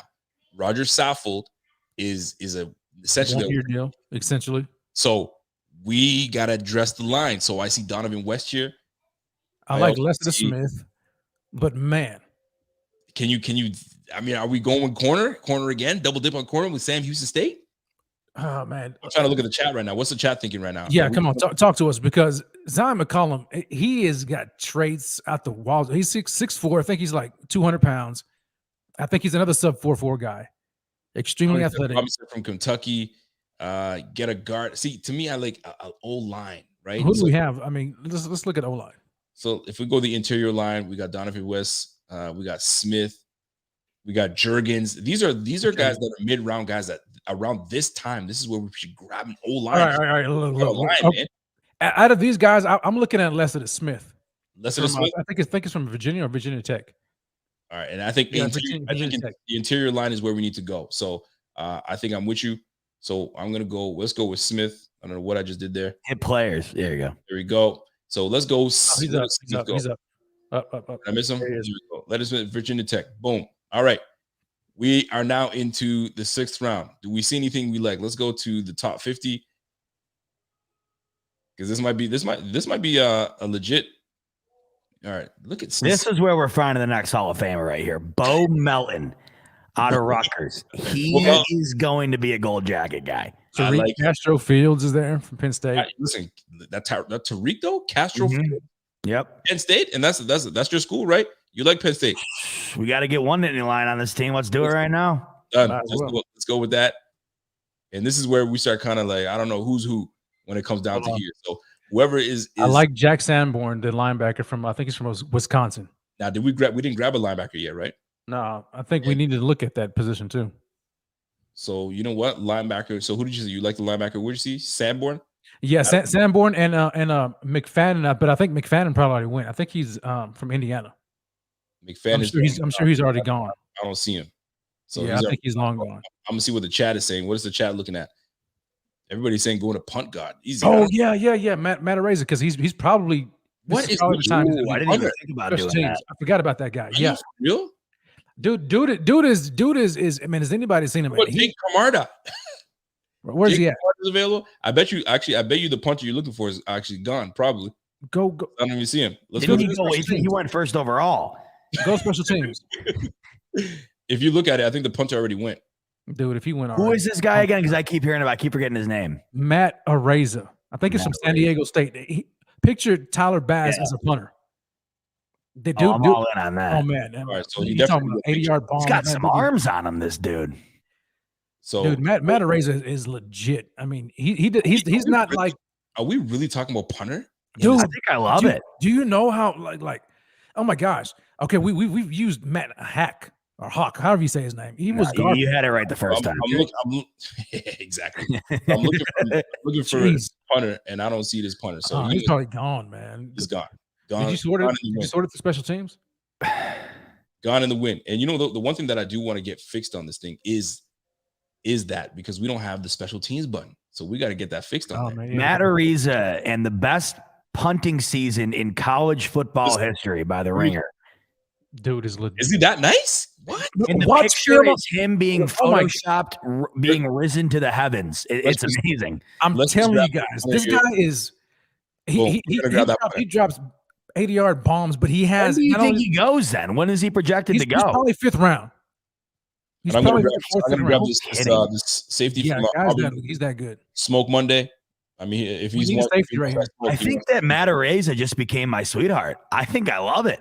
Yeah. Did you get Smoke Monday? Yeah, I took Smoke Monday, and then I mean we at the bottom right now. So where are we at now? What round are we? Oh, we're in the 7th round. We're in the 7th round. We got 2 more picks. East.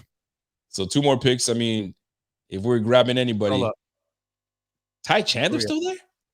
In 249, you can't go wrong with that. I'll take Ty Chandler. Nah, I'll take Ty Chandler. Ty Chandler can run. So here it is, folks.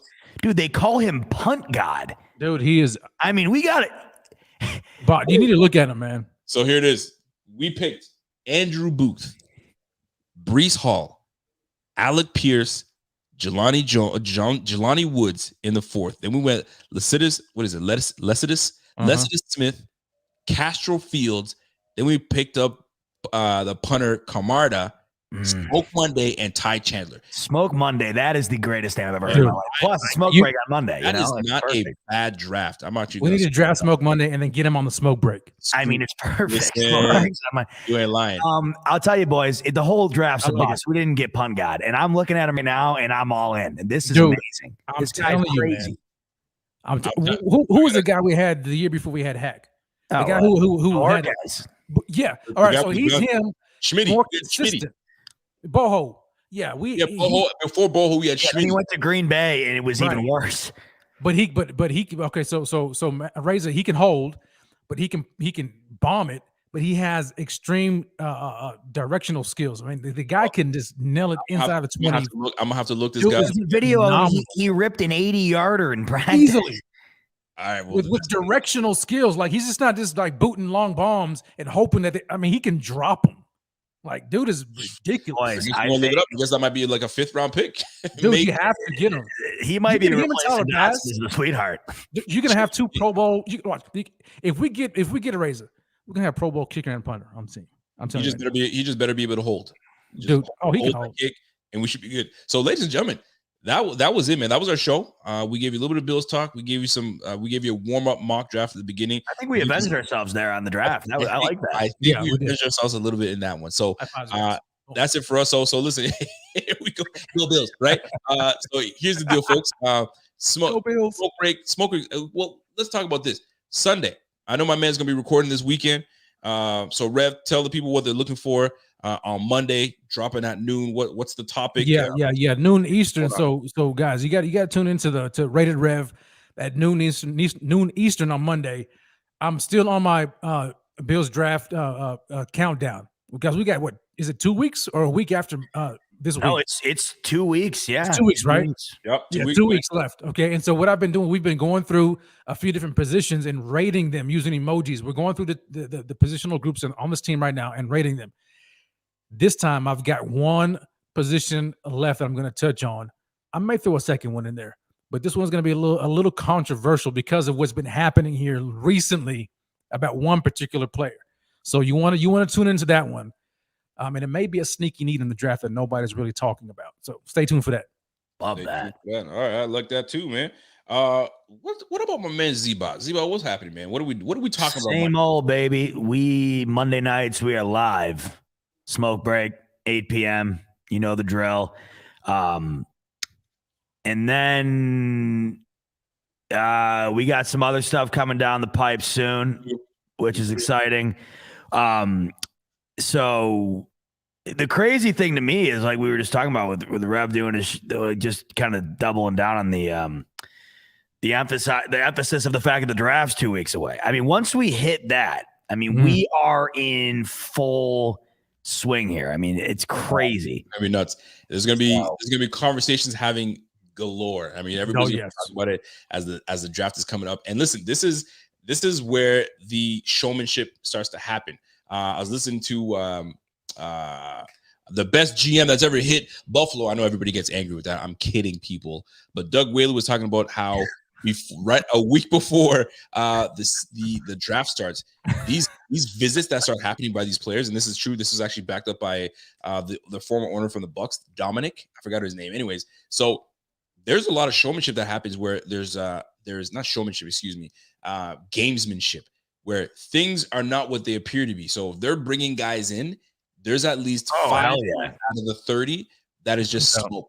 I'd bring it crazy, throw my scent off so people don't know what I'm doing. So this is where the trickery starts to happen. This is where information starts getting leaked, and you're like, hey, what the F is going on? So we'll see how this plays out, man. But other than that, you imagine your whole day though having to sell a guy knowing that you're strictly doing it just so that you're not taking him. You know what I mean? Like, that's a crazy day. It's got to be for you, like, mentally. Well, listen, man, I'll tell you, man, there's a lot of gamesmanship, and I have the audio, and I don't want to take too much time, but I'll play it in my next show. But yeah, it's fun. So Doug Whaley went to great detail of saying, he's like, yo, I'll bring guys in, and what I'll do is I'll have them talk about all these things, and then I'll keep that information in the bank. So if they get cut another time, I'm like, ooh, that's the guy I brought in. Even Bill Belichick, he'll bring in quarterbacks. He'll bring in like 3 quarterbacks. He may not even be taking these quarterbacks, but at one point, these quarterbacks will be starting quarterbacks at one point. So he makes them go through plays. What would you do here? What would you do there? And then he faces them years down the line. I'm like, let me go back to all my notes I took from him. Okay, this is what he likes to do. Gotcha. That's how Bill Belichick is, that guy. But anyway, that's neither here nor there, because Bill Belichick is going to be at the bottom of the. If he doesn't watch out, man, these Jets might leap these Patriots. So we'll see. How talk to me, baby. I'd love that. Telling you, baby. And then just let me hit this one before you leave, guys. I'm just looking at it real quick. Last year, I was looking. We had like 19 guys that came to visit, at this particular time, none of them were drafted. There you have it. None of them. None of them. So That's insane, man. smoke. So Brees Hall visiting the Bills might not mean a damn thing. Yeah. We might even see Coach freaking Beane goes in and double dips at receiver, and we're like, what? We didn't see that coming. Or double dips at freaking O-line. So we'll see how that plays out, man. So, ladies and gentlemen, that's it for us. We're gonna get out of here. For me, we're coming on Tuesday night. We're gonna have our show. Who knows what it's gonna bring up? There's gonna be a lot of things that goes down, and it'll be fun, man. So, folks, let me just try to put a little something for us to play on, a little music. So until next time, I think that we'll have a good time, and we'll see you guys again. So that's it for us. By the way, if you go out and get one of these, tag me on Twitter. Let me know your thoughts. It's not bad. It's just not anything special, you know? You should have put some rum in there. That's what you should have did. But Next you didn't. time I will have the rum in there, and it will be. All right, ladies and gentlemen. And I went through a whole bottle of wine tonight, guys. You know what I'm saying? Enjoy yourselves, and we will talk to you until next time. I guess, is it time to say go Bills? Go Bills, guys. Oh, yeah, I don't want to offend you, Rico. We got to do it. I can't do it. Go Bills. Until next time, it's your boy, and we are Guns to Buffalo Fanatics Pod, and we are out of here. Have yourself a great weekend, and we'll catch you on the flip side. Yes, sir. Until next time, we are gone. Let's go. I'm trying to glide. No, don't be shy. Just take my hand and hold on tight. Oh, skate to me, baby. Skate.